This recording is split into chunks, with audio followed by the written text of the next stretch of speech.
हमारा प्यारा लुइस वो तो दरख्त के साथ चिपका हुआ था। वो सोचता है आखिर इसी आदमी को एम्पर क्यों बनना था। इसका फेस और पर्सनैलिटी कितनी अच्छी है और ये तो स्वॉर्डमैनशिप में भी इतना ज़रा अच्छा है।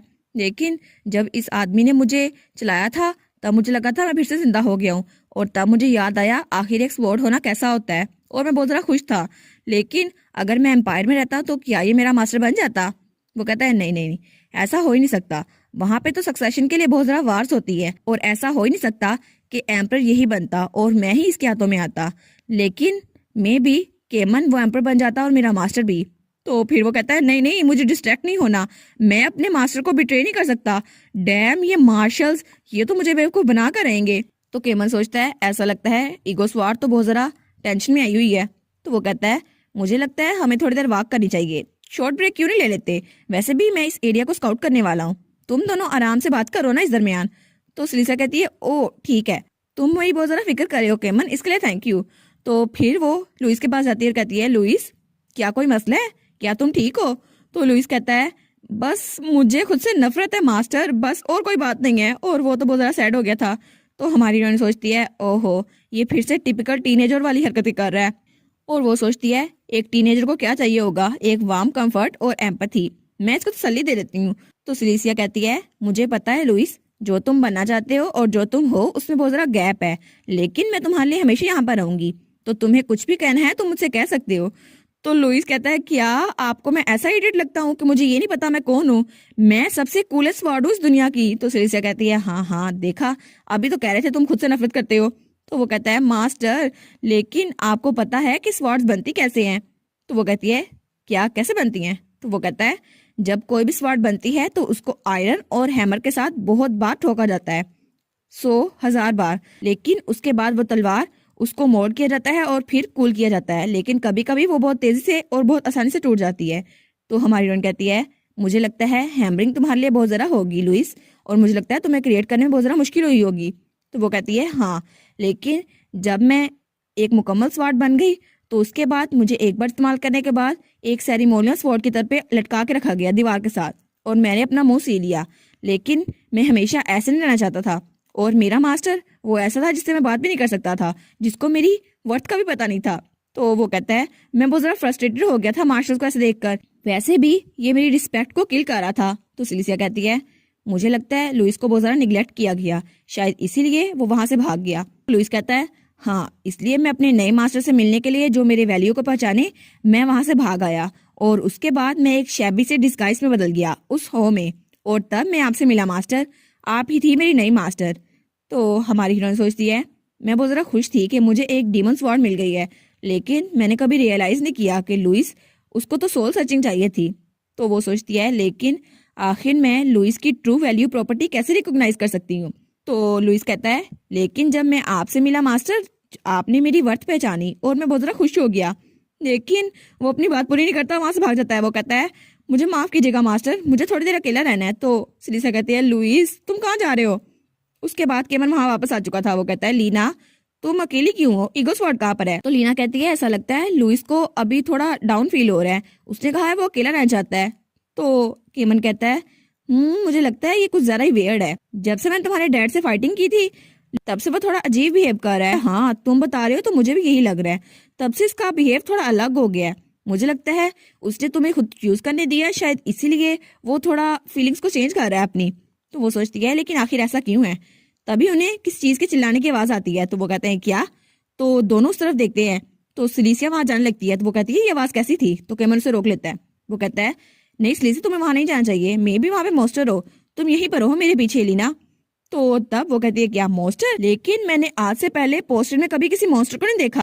और तब उन्हें एक चील जैसा मॉन्स्टर दिखाई देता है जो मुंह में कोई चीज दबा के लेके जा रहा था। तो वो कहती है कि क्या ये वेट सी आवाज आसमान से आ रही है, लेकिन ये है क्या। तभी उस मॉन्स्टर ने अपने मुंह में अपनी चूंच में लुइस को पकड़ा हुआ था, वो चिल्ला रहा था। वो कहता है मास्टर प्लीज मुझे मोशन सिकनेस हो रही है, मुझे बचा ले। तो सीसा कहती है क्या तुम वहां पर क्या कर रहे हो। तो वो कहती है कि मन देखो सही, एक मॉन्स्टर लुइस को किडनैप कर रहा है, प्लीज उसे बचाओ। या मुझे लगता है इसने लुइस को इसलिए पकड़ा क्योंकि वो बहुत शाइनी और प्रिटी था। और वो भागते हुए कहती है मैं तुम्हें किसी बीच को ले जाने नहीं दूंगी लुइस। तो कैमन भी उसके पीछे आ रहा था। वो सोचता है ये कितनी लवेबल है, इसको तो मॉन्स्टर के खिलाफ पीछे होने में भी डर नहीं लगता। तो तब वो लोग वहां पहुंच चुके थे और वो उस मॉन्स्टर को देखते हैं। तो सीसा कहती है पकड़ लिया मैंने उसे, और उस मॉन्स्टर ने तो लुइस की बुरी हालत कर दी थी। तो केवन कहता है लीना तुम यहीं पर हो, मुझे लगता है वो मॉन्स्टर बहुत ज़रा खतरनाक है, मैं जाता हूँ और कोशिश करता हूँ कि उसको वहां से निकाल सकूं। तो सीसा कहती है क्या, लेकिन तुम चारा बनने की कोशिश कर रहे हो केमन, ये तो बहुत ज़्यादा डेंजरस है। तो वो कहता है नहीं मैं इसको संभाल लूंगा, और उसके बाद वो उसके सामने पहुंच चुका था। तो वो उस चिल्ला कहते हैं ओए मॉन्स्टर मेरी तरफ देखो। तो लीना कहती है केमन तुम ऐसा नहीं कर सकते। तो तब वो अपनी तलवार निकालते हुए कहता है तुम्हारा अपोनेंट मैं हूँ, मुझसे मुकाबला करो। और तब वो उछल कर उस मॉन्स्टर पे वार करता है, लेकिन वो मॉन्स्टर भी बड़ा चालाक था, वो थोड़ा पीछे हो जाता है और उसने अपनी चोंच में अभी तक लुइस को पकड़ा हुआ था। तो तब केमन दोबारा से उस पर वार करता है और उस मॉन्स्टर पे चोट लगती है और उसके मुंह से लुइस नीचे गिर जाता है। तो लुइस कहता है ओ नो मैं तो बहुत ज्यादा डिजी हूँ। तो केमन कहता है बस यही है मेरा चांस, और वो जल्दी से भागकर लुइस के पास जाता है, उसे उठा लेता है और वो उसे लीना की तरफ फेंक देता है। वो कहता है लीना इसे पकड़ो, और तब लुइस लीना के पास आ गिर। तो लीना कहती है लुइस क्या तुम ठीक हो। तो लुइस वो तो चकरा रहा था, वो कहता है हाँ हाँ मैं ठीक हूँ मास्टर। लेकिन तभी वो मॉन्स्टर केमन पे वार करता है और उसके पंजे केमन की तरफ बढ़े थे और वो मॉन्स्टर बहुत ज्यादा गुस्से में लग रहा था। तो लीना कहती है केमन तुम्हारे पीछे तो देखो, और उसने केमन पे वार कर दिया था। तो लीना कहती है नहीं केमन को मेरी वजह से कुछ नहीं हो सकता। तो वो कहती है लुइस जाओ केमन को बचाओ, क्या तुम दोबारा से मेरी बॉडी को कंट्रोल नहीं कर सकते जैसे तुमने पहले किया था। तो लुइस कहता है नहीं मास्टर ये इम्पॉसिबल है, ये सिचुएशन बहुत ज्यादा डिफरेंस है और मेरा अपोनेंट एक टेरिफाइंग मॉन्स्टर है और मैं तो खुद बहुत ज्यादा डरा हुआ हूँ, मैं आपकी बॉडी को कंट्रोल नहीं कर सकता, इससे तो आपकी लाइफ खतरे में आ जाएगी। तो लीना कहती है लेकिन क्या तुम केमन को ऐसे ही मरने दोगे। तो लुइस कहता है लेकिन फिर भी मास्टर आपकी बॉडी तो बहुत ज्यादा वीक है। तो लीना कहती है क्या बॉडी, तो मेन प्रॉब्लम बॉडी है जिसको तुम कंट्रोल कर रहे हो। तो वो उस तलवार को पकड़ती है और कहती है लुइस मुझे माफ कर देना। तो लुइस कहता है क्या, अभी आप माफी क्यों मांग रही हैं। तो वो उस तलवार को पकड़ती है और उछाल कर उसको केमन के पास फेंक देती है। तो वो कहती है लुइस प्लीज मुझे बचा लो, और तब वो तलवार केमन के पास गिरती है। तो केमन कहता है ये तो बहुत ज्यादा क्लोज था, मेरा वेपन तो खराब हो चुका है, ये तलवार टूट चुकी है, अब मुझे यहाँ से जल्दी निकलना होगा वरना ये मुझ पर अटैक कर देगा। और तभी वो तलवार उछलती हुई केमन के पास आकर गिरती है। तो केमन कहता है क्या ये तलवार वापस आ गई, लेकिन क्यों, ईगो स्वॉर्ड वापस क्यों आई। तो लुइस बेचारा वो तो पूरा चकराया हुआ था, वो कहता है आज मुझे कितनी बार गिराया जाएगा, और एक तलवार को गिराना कितना डेंजरस है, इसलिए अच्छे बच्चे इसको कॉपी ना करे। तो लीना चिल्ला कहती है लुइस प्लीज केमन के साथ टीम अप कर लो और उस मॉन्स्टर को हरा दो। तो केमन कहता है क्या टीम अप। तो लुइस कहता है सच में। तो लीना कहती है हाँ तुम केमन के साथ टीम अप कर लो क्योंकि वो इकलौता है जो तुम्हें फुल पोटेंशियल में यूज कर सकता है। तो लुइस कहता है क्या सच में। तो केमन लुइस को पकड़ता कहता है ठीक है तुम्हारा यही मतलब है तो मैं तुम्हारी स्ट्रेंथ को फिर से उधार लेना चाहता हूँ, ईगो स्वॉर्ड नहीं। लुइस क्या तुम मेरी हेल्प करोगे। तो ईगो स्वॉर्ड सोचती है वाओ मास्टर तो बहुत ज्यादा अमेजिंग है और वो तो मेरी एक्सपेक्टेशन को हमेशा एक्सीड करती रहती हैं। तो लुइस तब फिर से बड़ा हो गया था और वो केमन के हाथ में पूरा आ गया था। तो केमन कहता है वाओ ये तो बहुत ज्यादा अच्छा लग रहा है। लुइस कहता है डैम इट मुझे लगा नहीं था कि मेरे एक दिन में 2 मास्टर हो गए। और तब केमन को भी उसके आवाज सुनाई देने लग गई थी। तो केमन कहता है क्या तुम बोल सकते हो। तो लुइस कहता है अभी तुम्हारे सामने जो मॉन्स्टर है उस पर फोकस करो, और वो मॉन्स्टर उनकी तरफ बढ़ रहा था। तो केमन उस मॉन्स्टर की तरफ देखता है और फिर वो बड़े कॉन्फिडेंस से अपनी तलवार उसके सामने करता है और कहता है ठीक है अब इसको तो हम हरा के ही रहेंगे। और तब वो सिर्फ एक वार करता है और वो मॉन्स्टर वो पीछे जाकर गिरता है और उसका वार बहुत ज्यादा शानदार था और वो मॉन्स्टर हार चुका था। तो केमन अपना पसीना पहुंचता है तो पीछे से लिया कहती है वाओ तुम लोग की स्किल्स तो बहुत ज्यादा अच्छी है, तुम लोगों ने तो एक स्ट्राइक में इस मॉन्स्टर को हरा दिया, ये तो बहुत ज्यादा इनक्रेडिबल है। तो लीना कहती है तुम दोनों को देखकर तो ऐसा लग रहा था जैसे तुम दोनों एक सिंगल स्वॉर्ड बन गए हो। तो लुइस वो कहता है मास्टर मुझे माफ कीजिएगा, मैंने फिर से केमन को खुद को यूज करने दिया। तो लीना कहती है लुइस तुम्हें फिक्र करने की जरूरत नहीं है, तुम्हें फाइनली कोई ऐसा मिल गया जो तुम्हारी वैल्यू को एक स्वॉर्ड की तरह रिकॉग्नाइज कर सके। और फिर वो कहती है और तुम्हें केमन के हाथों में इस तरह देखना, मुझे लगता है मैं अब समझ पा रही हूँ कोई ऐसी चीज थी ना जो तुम्हें मुझे बतानी थी, लेकिन तुम इस बारे में ऑनेस्ट हो सकते हो। तो लुइस कहता है ठीक है अगर ऐसा ही है तो मैं आपको बता दूंगा। तो फिर वो केमन की तरफ इशारा करते कहता है मास्टर मैं चाहता हूँ कि ये आदमी ये मेरा मास्टर बन जाए आपके साथ साथ, और मैं इस आदमी की तलवार बनना चाहता हूँ ताकि हम लोग मिलकर मुकाबला करें और मेरी वैल्यू वो पहचानी जा सके। तो केमन कहता है क्या क्या सच में मैं तुम्हारा मास्टर बन सकता हूँ। में हमारी लीना दिखाई जाती है जो थोड़ा गुस्से में लग रही थी। वो कहती है, लुइस तुम्हें मुझे पहले बता देना चाहिए था। अगर तुम पहले बता देते स्टार्ट से ही तो हमें इतनी स्ट्रगल करने की जरूरत ना पड़ती। तुम जानते हो ना, पिछले कई दिनों से हम बिना किसी वजह के स्ट्रगल कर रहे थे।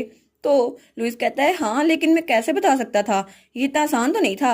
वैसे भी ये कोई ऑर्डिनरी मैटर नहीं है मास्टर, और हम यहाँ पर दो मास्टर्स की बात कर रहे हैं। तो लीना कहती है, फिर भी लुइस तुम्हें मुझे बताना तो चाहिए था ना। ये सच है कि मैं स्वॉर्ड नहीं चला सकती, लेकिन केमिन वो एक स्वॉर्डमैन है और वही तुम्हारे लायक है। तो लुइस कहता है, लेकिन। तो लीना कहती है, और तुम तो बहुत जरा अच्छी तलवार हो, इसलिए नेचुरल है कि तुम एक ऐसे स्वॉर्डमैन को चाहो जो तुम्हारा मास्टर बनने के लायक हो। और वैसे भी अगर कोई तुम्हारा मास्टर बनने के लायक है तो वो केमन ही है। तो लुइस कहता है, गिव अप बिल्कुल नहीं मास्टर, मैं नहीं चाहता आप मुझ पे गिव अप करें। आप तो अभी तक सबसे अच्छी इंसान है जिससे मैं मिला हूँ, और मैं तो आपको अपनी आखिरी सांस तक प्रोटेक्ट करूंगा। तो लीना कहती है, आखिरी सांस क्या मतलब, स्वॉर्ड किसी तलवार की भी आखिरी सांस होती है। तो वो कहती है, अच्छा ठीक है, काम डाउन। तो फिर केमन कहता है, लुइस क्या मैं तुम्हारे साथ बात कर सकता हूँ। तो केमन कहता है, लुइस क्या तुम्हारी बात खत्म हो गई, क्या तुमने मुझे अपने मास्टर के तौर पे एक्नॉलेज कर लिया है। तो लुइस कहता है, बिल्कुल नहीं, मेरा माइंड किसी भी वक्त चेंज हो सकता है। मैं तुमसे एक ऐसा सवाल पूछना चाहता हूँ केमन मार्शल, जिसकी वजह से जो जवाब तुम दोगे उसकी बिना पर मैं फैसला करूंगा कि मैं तुम्हें अपना मास्टर चुनूंगा या नहीं। तो वो कहता है, हाँ कौन सा सवाल। तो हमारा लुइस कहता है, तुम्हारा गोल यही था ना कि तुम मुझे हासिल कर लो, और तुम्हारा गोल अब तुम्हें मिल जाएगा, इसलिए तुम्हें लीना की जरूरत नहीं पड़ेगी। तो क्या अब तुम लीना को छोड़ दोगे, जो कि तुम्हारे लिए बहुत ज्यादा प्रीशियस है। अब मुझे बताना होगा कि तुम्हारे लिए कौन ज्यादा प्रीशियस है, लीना या फिर मैं। तो लीना कहती है, क्या क्या सच में ये सवाल पूछ रहा है। तो वो कहती है, लुइस तुम पागल तो नहीं हो गए, इतना बकवास सवाल पूछने की जरूरत क्या थी। अब इसको पूछने की क्या जरूरत है कि कौन ज्यादा प्रीशियस है। तो लुइस कहता है, मास्टर ये बहुत ज्यादा इंपॉर्टेंट इशू है, मुझे इसके बारे में पूछना ही होगा। तो लीना सोचती है, ये सच में बहुत ज्यादा इंपॉर्टेंट इशू है, और ऐसा नहीं है कि मेरे दिमाग में सोचना ही हो, लेकिन मैंने अपने दिल को कन्विंस कर लिया था कि केमन वो मेरे साथ कनेक्ट है। लेकिन मैं इस बारे में और नहीं सोच रही थी, क्योंकि उसका मसला वो तो हल हो चुका है, क्योंकि तलवार उसके पास आ चुकी है। तो क्या सच में वो मुझे छोड़ देगा। लेकिन क्या केमन भी डेविड की तरह करेगा, जैसे डेविड ने मुझे बर्डन कर दिया था, और वो कहेगा मैं तुम्हारे साथ सिर्फ इसलिए नाइस था क्योंकि तुम्हारे पास ईगो स्वाड थी, लेकिन अब मुझे ईगो स्वाड मिल गई है तो मैं तुम्हें छोड़ रहा हूँ। तो तब उसकी आंखों में आंसू आ जाते हैं। वो कहती है, बिल्कुल नहीं, मैं केमन के मुंह से ऐसे अल्फाज सुनना नहीं चाहती। और वो तो बहुत ज्यादा रोई जा रही थी। वो कहती है, ऐसा नहीं है कि मैंने इस बारे में नहीं सोचा, लेकिन फिर भी मैं नहीं चाहती कि केमन मुझे छोड़कर तुम्हें चुने। क्या ये जरूरी है कि दो में से किसी एक को चुना जाए, वो हम दोनों को नहीं चुन सकता। तो लुइस कहता है, मास्टर मेरा कहने का ये मतलब नहीं था, आप रोना तो बंद करें। तो लीना वो रोई जा रही थी। तब केमन हमारे लीना के कंधे पे हाथ रखता है। वो कहता है, ठीक है मैं तुम्हें जवाब देता हूँ, मैं लीना को हमेशा प्रोटेक्ट करूंगा, और मैं हमेशा उसे प्रायोरिटाइज करूंगा, और चाहे कुछ भी हो जाए मैं लीना को चुनूंगा। अगर तुम मेरे पास ना भी आना चाहो फिर भी मैं लीना के पास जाऊंगा। तो तुम मुझे अपना मास्टर चुन सकते हो। वैसे भी जैसे तुमने मुझे बताया शुरू में, मैं सिर्फ यहाँ तुम्हारे लिए आया था ईगो स्वाड के लिए, लेकिन अब ये बिल्कुल डिफरेंट है। अब मैं लीना के साथ अपनी जिंदगी गुजारना चाहता हूँ, और लीना के बगैर मेरी सोल भी बिल्कुल ऐसी होगी जैसे मुर्दा है। तो लीना उसको देखी जा रही थी। तो वो कहता है, क्या ये जवाब काफी होगा। तो फिर वो लीना कैंसल ऑफ करते हुए कहता है, लीना तुम्हें फिक्र करने की जरूरत नहीं है, कोई भी तुम्हें नहीं छोड़ने वाला, मैं तो बिल्कुल नहीं, इसलिए मैं तुम्हें कभी नहीं छोड़ूंगा, तो रोना बंद करो। तो वो कहती है कि मन। तो फिर लीना कहती है, लुइस तुम्हें अपना जवाब मिल गया ना, अब ऐसे सवाल पूछने की जरूरत क्या थी। तो वो कहता है, हाँ हाँ मुझे अपना जवाब मिल गया, और अब मैं अपना फैसला कर चुका हूँ। तो तब वो अपनी पावर इस्तेमाल करता है और कहता है, ठीक है मुझे खुद को इंट्रोड्यूस करने दो, मेरा नाम है लुइस गार्बन बॉन्ट्यूर 3, और मैं तुम्हें केमन मार्शल को अपना मास्टर चुनता हूँ। और तब केमन के हाथ में वही निशान था जो लीना के हाथ में था। वो कहता है, कॉन्ट्रैक्ट इस्टेब्लिश हो गया है, तो मुझे पकड़ो केमन। तो केमन तब उसे पकड़ता है। तो वो कहता है, ठीक है अब तुम्हें प्राउड होना चाहिए क्योंकि तुम मेरे मास्टर बन चुके हो। तो केमन कहता है, क्या सच में। तो लुइस कहता है, लेकिन तुम एक बात हमेशा के लिए याद रखना, अगर तुमने लीना को धोखा दिया तो मैं तुम्हें छोड़ूंगा नहीं। तो केमन कहता है, ऑफ कोर्स मैंने ही नेशनल बॉर्डर्स को चेंज किया था लीना के लिए, आखिर मैं उसको क्यों छोड़ूंगा। तो लीना कहती है, लगता है तुम दोनों की दोस्ती हो गई, तुम लोग तो आराम से बातें कर रहे हो, मुझे तो लगता है तुम लोगों ने छोड़ दिया। तो वो कहते हैं, नहीं नहीं ऐसा कुछ नहीं है। तो दोनों एक साथ कहते हैं, हम तो लीना को हमेशा फर्स्ट पे रखेंगे। तो लीना कहती है, हाँ हाँ ठीक है, मैं मजाक कर रही थी, चलो अब जाके शहद इकट्ठा करते हैं। और उसके बाद वो लोग शहर के छत्ते के पास पहुंच चुके थे, और वहां पर प्रोटेक्टिव गियर पड़े हुए थे। तो केमन कहता है, लीना क्या यही है जहाँ पे शहद इकट्ठा करना है। तो लीना कहती है, हाँ पहले मुझे प्रोटेक्टिव गियर पहनने दो। तो तब वो अपना सूट पहन लेती है। वो कहती है, वो वुडन बॉक्स देख रहे हो है ना, वहां पे बी हाइव है, जहाँ पे बीज रहती है वहीं पे हमें हनी मिलेगा।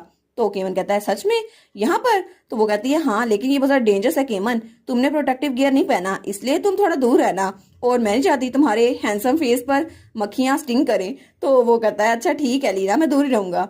तो तब वो उस बी हाइव को खोलने लगती है और कहती है बीज ने पूरा साल काम किया, तो ऐसा लगता है पिछले साल से ज्यादा शहद इकट्ठा हुआ है। तो केमन कहता है ये शहद है, लेकिन दूर से तो सिर्फ व्हाइट पेपर लग रहा है।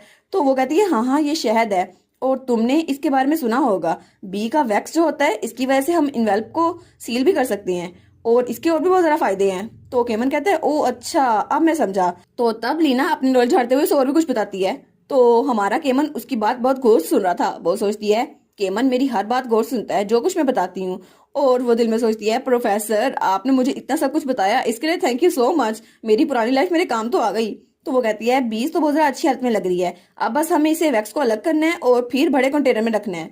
लेकिन तब वो कहती है अरे नहीं मैं तो कंटेनर भूल गई, अब मैं क्या करूं। तो लुइस कहता है क्या मेरी तरफ क्या देख रही हो, मैं किसी कंटेनर में नहीं बदलने वाला, मुझे स्टिकी चीजें पसंद नहीं है। तो लीना कहती है अच्छा फिर तो कुछ नहीं हो सकता, चलो हम इसे खा लेते हैं और फिर चले जाते हैं। तो केवन कहता है क्या हम इसे ऐसे ही खाने वाले हैं। तो लीना कहती है हम इसको हनी कॉम फ्रेम्स में नहीं रख सकते, और वैसे भी अगर इसको हनी कॉम के साथ खाए तो उसका डिफरेंट टेस्ट होगा। तो केवन कहता है अच्छा ठीक है, तो तुम इसको तैयार करो, तो मैं थोड़ी देर में इर्द गिर्द चक्कर लगा के आता हूँ, ताकि यहाँ इर्द गिर्द कोई और मॉन्स्टर ना हो जो हम पर हमला कर दे। तो लीना कहती है हाँ ठीक है केमन तुम जाओ यहाँ से, और थैंक यू। और केमन के जाने के बाद हमारी हीरोइन बड़ी खतरनाक से मुस्कुराहट देती है। तो लुइस कहता है अब आपको क्या हो गया। तो वो कहता है मास्टर आप ऐसे क्यों हंस रही हैं। तो लीना उस तलवार को पकड़ती है और कहती है फाइनली हम लोग अकेले हैं। तो वो लुइस को झंझोड़ के रख देती है। वो कहती है तुम तो तलवार कम मेरी मदर इन लॉ ज्यादा लगते हो। तो लुइस कहता है क्या हो गया मास्टर मुझे बख्श दिए। तो वो तो उसको पूरा हिलाई जा रही थी। वो कहती है तुम्हारी वजह से, तुमने इतना अजीब सवाल पूछा इसी वजह से मैं रोई थी, और तुम्हारी वजह से मैंने केमन से इतनी एम्बैरेसिंग चीजें कही थी। तो वो कहता है मास्टर मुझे तो ना मारे। तो तब हमारी हीरोइन को याद आता है जब केमन ने कहा था लीना के बगैर मेरी सोल तो ऐसी है जैसे मैं मुड़ता हूँ। तो वो सोचती है फिर भी केवन ने ये कहा कितना एम्बैरेसिंग है, वो भी लुइस के सामने। तो लुइस कहता है एक पिक कर लें मास्टर, या तो आप गुस्से में आ जाएं या फिर खुश हो जाएं। तो वो कहती है हाँ हाँ मैं तो बहुत ज्यादा खुश हूँ। तो फिर वो कहती है वेल लुइस एनीवे तुम्हारी वजह से थैंक यू सो मच, सिर्फ तुम्हारी वजह से मुझे केमन की ट्रू फीलिंग्स के बारे में पता चल गया। तो लुइस कहता है हाँ ठीक है। तो वो कहता है मास्टर लेकिन क्या आपको इस चीज का रिग्रेट नहीं होगा। तो वो कहती है क्या रिग्रेट, लेकिन किस चीज का। तो वो कहता है वो आदमी तो लीना कहती है बस कर दो, क्या तुम एक और अजीब सा सवाल पूछने वाले हो जिसकी वजह से मैं दोबारा रोना शुरू कर दूं। अगर ऐसा है तो बस कर दो, मैं केवल से बहुत ज्यादा प्यार करती हूँ और यही मेरी ट्रू फीलिंग्स है, और मैं उसके बारे में कुछ भी नहीं सुनना चाहती। तो हमारा लुइस सोचता है मेरे कान तो जल रहे हैं, ये कितना बोलती है मास्टर। तो लीना कहती है हाँ केमन की ट्रू आइडेंटिटी जो भी हो मैं उसको हमेशा प्रोटेक्ट करके रहूंगी, और मैं हमेशा उसकी साइड पे रहूंगी ताकि उसको कभी कोई मुश्किल पेश ना आए। तो वो कहता है अच्छा ठीक है मास्टर मैं समझ गया। तो लीना कहती है इसलिए आगे से ऐसा कोई अजीबोगरीब सवाल ना पूछना ठीक है। तो लुइस कहता है ठीक है मास्टर, अगर आप ऐसे चाहती हैं तो ठीक है, लेकिन बाद में मुझे ब्लेम मत कीजिएगा। तभी वहां पर हमारा हीरो वापस आ जाता है। वो वापस आकर कहता है लीना यहाँ पर इनकी कोई मॉन्स्टर नहीं है। तो हमारी लीना कहती है चलो ये तो अच्छी बात है केमन, अब आ जाओ और इसको ट्राई करो। तो तब वो हनी कॉम्ब उसके सामने करती है। वो कहती है अब हमारे पास कोई नाइफ तो है नहीं, इसलिए मैंने इसको अपने हाथों से टेयर कर दिया, इससे इसे खाने में आसानी होगी, लेकिन अभी अगर हमने इसे ना खाया तो ये वेस्ट हो जाएगा। तो केमन कहता है अच्छा। तो वो कहता है हमें इतनी प्रीशियस हनी को वेस्ट नहीं करना चाहिए कि ये ग्राउंड पे गिर जाए। तो तब वो लीना का हाथ पकड़ता है और उसको लिक करता है। तो लीना कहती है क्या केमन। तो केमन उसके हाथ पर किस करता है। तो लीना बस उसी को देखी जा रही थी। तो वो कहती है केमन एक मिनट रुको सही, लेकिन केमन वो भी ब्लश कर रहा था। और तब हमारी हीरोइन को वो कहता है स्वीट। तो लीना कहती है क्या स्वीट, ये मुझे कह रहा है ये हनी को, लेकिन ये आदमी इसको पता है किस वक्त क्या बात करनी चाहिए, और वो उसका चेहरा भी लाल हो गया था। वो कहती है मेरा दिल तो बहुत ज्यादा तेज से धड़क रहा है। तो केमन उसके थोड़ा करीब होता है। तो हमारी हीरो सोचती है क्या क्या सच में ये होने वाला है, लेकिन तभी वहां पे लुइस आ जाता है। वो कहता है हे ये सब कुछ ठीक है मैं मानता हूँ, लेकिन अभी हमें वापस जाना चाहिए, वैसे भी अंधेरा होने वाला है। तो दोनों थोड़े एम्बैरस हो रहते हैं। वो कहते हैं वो अच्छा लुइस भी यहाँ था। तो लीना कहती है हाँ बस मैं तो घर वापस जाने वाली थी। तो हमारा केमन कहता है हाँ हाँ ठीक है मैं भी। तो लुइस कहता है अब इन्होंने इतनी देर मुझे इग्नोर किया और आपस में फ्लर्ट करते रहे, और अब मैं आ गया हूँ, देखो कैसे बन रहे हैं। तो लीना कहती है हाँ ग्रैंडमा भी हमारा वेट कर रही होंगी, उनको हनी चेक करवाना था, और बहुत ज्यादा शेम की बात है कि मैं ड्यूक के कैसल में खाली हाथ वापस जाऊंगी। तो केमन कहता है लेकिन तुम ग्रैंडमा के कैसल में क्यों वापस जाओगी, हम तो अपने न्यूली वेड होम में वापस जाने वाले हैं ना, हम लोग इकट्ठे रहने वाले हैं आज से, है ना। तो लीना कहती है क्या, और वो तो सारी इन्फॉर्मेशन को प्रोसेस करी थी। वो कहती है एक मिनट रुको, क्या सच में? क्या तुम ये तो नहीं कह रहे कि हम लोग वापस उसी घर में जाने वाले हैं? तो वो कहती है तुमने तो कहा था हमें पैक करने के लिए टाइम चाहिए, क्या सच में सब कुछ इतनी जल्दी मूव हो गया? तो केमन कहता है हाँ, यहाँ आने से पहले मैंने एक्नी से कहा था वो सबको अरेंज करते, और वैसे भी लीना मैं तुम्हारे साथ रहने वाला हूँ, तो ड्यूक के कसल की जगह हम तुम्हारे घर में रहेंगे, हमारा न्यूली वेड होम।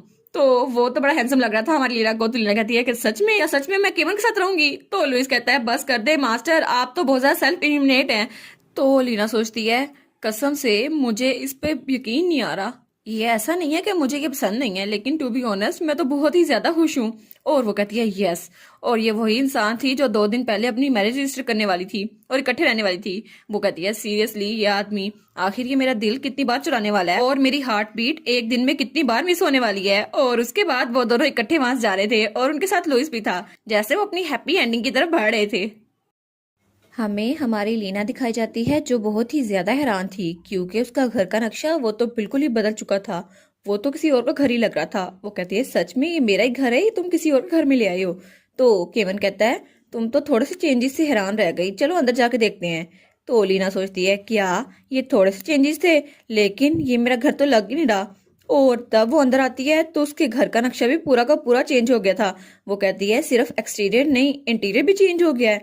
और वो किचन में खड़ी थी। तो केमन कहता है तुम आराम से यहाँ पे इर्द गिर्द देख लो। तो वो कहती है इतना जबरदस्त किचन, और वहां पर तो न्यू बर्तन और हर एक चीज न्यू थी। वो कहती है ये सच में मेरा ही किचन है ना? और उसके बाद बाथरूम वो भी पूरा रेनोवेट हो गया था। वो कहती है इतना लेविश बाथरूम मैंने कभी नहीं देखा। लेकिन वो कहती है सच में मेरा रूम ये भी इतना ज्यादा तब्दील हो गया। तो केमन पीछे मुस्कुराई जा रहा था। वो सोचती है क्या सच में इसने मेरे घर को रीमॉडल कर लिया है, और वो भी रीमॉडलिंग कॉन्ट्रैक्टर्स के जरिए, और शायद ये चाहता है मेरे साथ यही पर है। लेकिन वो अपने बेड को देखते हुए कहती है केमन क्या तुमने बेड भी चेंज करवाया है? तो वो कहता है हाँ, पहले वाला बेड थोड़ा छोटा लग रहा था, इसलिए मैंने बड़ा बेड मंगवा लिया। वो कहती क्या वो छोटा था? लेकिन मुझे लगा था वो वहां रहने के लिए बिल्कुल ठीक है, मैं आराम से वहां पे रह सकती थी। तो वो कहता है वेल बात के लिए जब हम उसे इकट्ठे यूज करते तब वो छोटा पड़ जाता। तो वो कहती है क्या इकट्ठे? और वो सोचती है ओ नो, मैं तो भूल ही गई थी केमन मेरे साथ ही रहने वाला है। तो केमन कहता है अच्छा ठीक है, पहले नहा लेते हैं उसके बाद। वो कहती है क्या? तो केमन के सर से धुआं निकलने लग जाता है। वो कहता है नहीं नहीं, मेरा वो मतलब नहीं था। तो वो कहती है केमन। तो केमन कहता है ठीक है, पहले तुम नहा लो, उसके बाद थोड़ा रेस्ट कर लो, मैं बस फायरवुड लेकर आता हूँ। तो हमारी लीना वो भी शर्मा रही होती है और केमन दोनों। तो वो कहती है प्लीज केमन खुद को इतना एम्बेरस मत करो। और उसके थोड़ी देर बाद वो कहता है लीना मैं तुम्हें सोता हुआ देखकर यहाँ से चला जाऊंगा। और तब वो फायर प्लेस के पास बैठ गया था, और उसके ऊपर वहां वही तलवार थी, ईगो स्वार्ड। वो कहता है ये जगह तो मेरे लिए बेस्ट है मास्टर, आपने ये जगह चुनकर मेरे लिए अच्छा किया। तो केमन कहता है चलो, सुनकर सुकून हुआ। तो लीना सोचती है क्या हम लोग इकट्ठे नहीं सोने वाले थे? तब वो अपने बेड पे लेटते हुए सोचती है मुझे लगा था कि शायद हम लोग इकट्ठे शिफ्ट हो रहे हैं, लेकिन शायद मैं कंफ्यूज हो गई थी, और मुझे लगा था उसने बेड चेंज करवाया तो ऐसा कुछ होगा। लेकिन वो कहती है बस मैं खुद को एम्बेरस ना करूं। तो वो अपने आप को पूरे ब्लैंकेट से ढक लेती है। वो कहती है ऐसा लगता तो है कि केमन की वजह से मैं कुछ ज्यादा एक्साइटेड हो गई थी, लेकिन वो बहुत ज्यादा काम कर रहा था, और मैं तो इतनी ज्यादा नर्वस हूँ कि मुझे नींद भी नहीं आ रही। लेकिन वो इतनी देर तक प्लान क्या कर रहा था, और क्या सच में वो इतनी देर मेरे पास रहने वाला है जब तक मैं सो नहीं जाती? और शायद वो आज की बैटल से कुछ ज्यादा थक गया होगा, मैं उसको कहती हूँ जाके सो जाए। और केमन वो तो वही बैठा हुआ था। तो तब उसे आवाज आती है हे, मुझे लगता है मास्टर सो चुकी हैं, तो मैं तुमसे कुछ पूछना चाहता हूँ। और ये ईगो स्वाट पूछ रही थी। तो लीना कहती क्या स्वाट इससे कुछ पूछ रही है? तो तब वो स्वाट कहती है क्या सच में तुम मास्टर को बहुत ज्यादा पसंद करते हो? तो दोनों दोनों के दोनों हैरान रह जाते हैं। वो कहते हैं क्या? तो तब वो स्वाट उठती हुई उसके पास आती है, कहती है तो मुझे बताओ अगर तुम मास्टर को पसंद करते हो तो कब से पसंद करते हो, शुरू से या जब मास्टर सिख हुई उसके बाद से? बी ऑनेस्ट, मुझे सब कुछ बताओ डिटेल से। तो केमन कहता है अच्छा ठीक है, अब मैं सोच सकता हूँ। लीना तुम्हें चैटर बॉक्स क्यों कहती थी, तुम कितनी सारा बातूनी हो। तो ईगो स्वाट कहती है अगर मास्टर तुम्हारे प्यार में पड़ भी चुकी है फिर भी मुझे तुम पे बिल्कुल भरोसा नहीं है, अगर तुम मुझे सही से जवाब नहीं दोगे तो मैं तुम्हें मास्टर को नहीं दूंगा। तो वो कहता है कितना फ्रस्ट्रेटिंग है ना ये देखना। तो केमन कहता है वो असल में बात ये है कि, और फिर वो थोड़ा सैड होते हुए कहता है मैं बिल्कुल भी कॉन्फिडेंट नहीं हूँ कि लीना वो सच में मुझे पसंद करती भी है या नहीं। तो लीना सोचती है क्या क्या क्या, ये तो कितना ज़्यादा क्यूट है, और ये इसको लगता है मैं इसको पसंद नहीं करती, लेकिन मैं तो इसके प्यार में डूबी हुई हूँ। लेकिन शायद मुझे ऐसे प्रिटेंड करना होगा कि मैं सोई हुई हूँ, फिर भी ऐसे प्रिटेंड करना कितना ज़रा मुश्किल है। तो तब वो तलवार कहती है मैं एक्सपेक्ट नहीं कर रहा था कि तुम्हारा जवाब इतना ज्यादा लेम होगा। तो ये बात उसके सर पे जाके लगती है। वो कहता है आउच। केमन कहता है लेकिन तुम परेशान नहीं हो कि लीना तुम्हें पसंद करती है या फिर नहीं, क्योंकि तुम भी तो एक टूल हो, है ना? तो वो तलवार कहती है, हाँ तुम्हारी तरह नहीं हूँ मैं, मुझे पता है मेरी मास्टर मुझे बहुत ज्यादा पसंद करती है क्योंकि मैं सुपर अल्ट्रा अमेजिंग ओसम हूँ, और तुम्हें पता भी है मैं एक तलवार हूँ जो मुख्तलिफ चीजों में बदल सकता हूँ, और मास्टर को मेरे जैसा कोई और नहीं मिलेगा। और वो तो खुद पे बहुत ज्यादा प्राउड था। तो वो तलवार कहती है, ऑफ कोर्स तुम्हें खुद के बारे में फिक्र करने की जरूरत है, वैसे भी मैं तो सिकल और हो दोनों में बदल सकता हूँ और भी कई चीजों में, लेकिन अच्छा हुआ उन्होंने मुझे पोर्ट बनने को लेने कहा। तो केवन कहता है, अच्छा अच्छा ठीक है मैं समझ गया, लेकिन वो कहता है, हाँ बिल्कुल तुम ठीक कह रहे हो, मैं खुद ही कावर्ड हूँ, लेकिन मैंने अभी तक उसे एक चीज भी नहीं बताई, शायद ये इतना रिलायबल नहीं है। और फिर वो थोड़ी लगन से कहता है, आई होप तुम लीना के लिए मेरे केयर और लव की फीलिंग्स को बिलीव कर पाओ। तो लीना सोचती है, क्या क्या सच में ये ईगो स्वॉर्ड से ही कह रहा है? तो ईगो स्वॉर्ड कहती है, अच्छा तुम उसे इतना पसंद करते हो तो खुद उससे क्यों नहीं कह देते, वो जो तुम्हारे पीछे है। तो वो पीछे मुड़ के देखा है तो लीना जाग रही थी। वो कहता है कि यार लिया तुम अभी तक जाग रही हो? वो कहता है, लेकिन अगर तुम सोई नहीं थी तो तुम मुझे पहले ही बता सकती थी। वो कहती है, हाँ हाँ बस कुछ हो गया था उसकी वजह से मुझे नींद नहीं आ रही थी। तो ईगो स्वॉर्ड कहती है, ओह मुझे लगा था मुझे मास्टर के लिए फिक्र करने की जरूरत है, लेकिन ऐसा लगता है अब मुझे मास्टर की लव लाइफ की फिक्र करने की बिल्कुल भी जरूरत नहीं है। और इससे जाहिर होता है कि मैं कितनी ज्यादा मैग्निफिसेंट और कॉन्सिडरेट स्वॉर्ड हूँ। तो उसके बाद वो दोनों एक दूसरे को देखी जा रहे थे लेकिन कुछ कहते नहीं है, और वो बस एक दूसरे को घूरी जा रहे थे। तब हमारी लीना सोचती है, केमन ने मुझे कॉन्फिडेंस दिया था और मैं भी उसको कॉन्फिडेंस वापस देना चाहती हूँ, मैं चाहती हूँ उसको पता चले मैं उसे कितना जरा पसंद करती हूँ। तो तब वो कहती है, केमन तुम फिक्र मत करो, मैं भी तुमसे उतना ज्यादा प्यार करती हूँ जितना तुम मुझसे करते हो, और तुम्हें फिक्र करने की कोई जरूरत नहीं है, मेरा प्यार तुम्हारे लिए कभी कम नहीं होगा। तो केमन कहता है, लीना क्या हो अगर मैं पोस्टन की लॉर्ड का ग्रैंडसन ना हुआ और मैं कोई और डिफरेंट पर्सन हुआ, तुम मुझे जानती ना हुई तब? तो लीना कहती है, क्या मतलब, क्या तुम किसी किस्म के लोन शार्क या बिजनेस गैंगस्टर के साथ मिले हुए हो, और वो लोग जो तुम्हारे साथ रहते हैं वो निगोशिएटर तो नहीं है? तो वो कहता है, नहीं नहीं ऐसा कुछ भी नहीं है। तो लीना कहती है, फिर कोई मसला नहीं है, फिर फिक्र करने की क्या जरूरत है केमन, तुम तो तुम हो है ना, केमन तो हमेशा केमन रहेगा। तो वो उसका हाथ पकड़ के कहती है, तुम्हें फिक्र करने की जरूरत नहीं है मेरे प्यारे केमन। तो केमन उसकी तरफ देखता है और फिर वो ब्लश करता है। तो फिर वो कहता है, अब मैं क्या करूं लीना, मैं तो तुम्हें बहुत ज्यादा पसंद करता हूँ। और तब उसे गले लगा लेता है और वो कहता है, इसलिए मैं बहुत ज्यादा स्केर्ड था कि मेरा ट्रुथ तुम्हारे सामने रिवील ना हो जाए। तो वो कहती है, और क्या तुम्हें कुछ और कहना है तो कह दो, और तुम जितना चाहे मुझे केयर कर सकते हो क्योंकि मैं भी तुमसे बहुत ज्यादा प्यार करती हूँ केमन। और वो दोनों एक दूसरे को गले लगाए हुए थी। और वो कहती है, तुम जैसे चाहो मुझे ट्रीट कर सकते हो केमन, क्योंकि तुम वही हो। तो हमारा केमन उसके चेहरे पे अपना हाथ रखते हुए कहता है, लीना आई स्वेयर मैं तुम्हें कभी भी हर्ट नहीं करूंगा। और उसके बाद वो उसे किस कर लेता है। तो लीना कहती है, क्या? और फिर वो लोग वैसे ही खड़े थे और वो तो भूल ही चुके थे कि ईगो स्वार्ड भी वहां पर है। तब केमन उससे थोड़ा दूर होता है, लेकिन वो दोनों ब्लश किए जा रहे थे और केमन तो कुछ ज्यादा ही ब्लश कर रहा था। तो हमारी हीरो सोचती है, सच में क्या भी ये हुआ? और तब वहां ईगो स्वार्ड आती है और कहती है, मुझे पता है तुम लोग बहुत ज्यादा एक्साइटेड हो, लेकिन तुम लोग अभी के लिए शांत क्यों नहीं रहते? तो वो दोनों कहते हैं, क्या ईगो स्वार्ड यहीं पर थी? तो ईगो स्वार्ड कहती है, कम ऑन तुम्हें खुद को तैयार करना होगा, अपने दिल को समझा लो, वैसे भी मैंने अपना माइंड नहीं बनाया कि मैं अपने मास्टर की शादी तुमसे करने भी वाला हूँ या नहीं केमन। तो हमारी लीना कहती है, क्या क्या तुम मेरे फादर हो जो ऐसी बातें कर रहे हो? तो तब केमन हमारी लीना को पीछे से गले लगा लेता है। वो कहता है, हाँ तुम फिक्र ना करो, मैंने केयरलेसली लुइस को वहां पर रख दिया आतिशदान के ऊपर, लेकिन तुम फिक्र ना करो। और उसके कान में कहता है, कल से मैं इसको लिविंग रूम में शिफ्ट करने वाला हूँ तो तुम्हें फिक्र करने की बिल्कुल भी जरूरत नहीं है। तो लीना हंस देती है। तो फिर वो कहता है, अच्छा ठीक है लीना, गुड नाइट। तो लीना कहती है, हाँ तुम्हें भी गुड नाइट केमन। और उसके बाद वो उसके घर से बाहर निकल चुका था। और दूसरी तरफ सीन चेंज रहता है और हमें एम्पायर दिखा रहता है जहां पर केमन की बहन और उसका अंकल था। तो केमन की बहन कहती है, मैंने आपको कितनी बार बताया है कि हिज मैजेस्टी बहुत ज्यादा बिजी है, वो आपसे नहीं मिल सकते।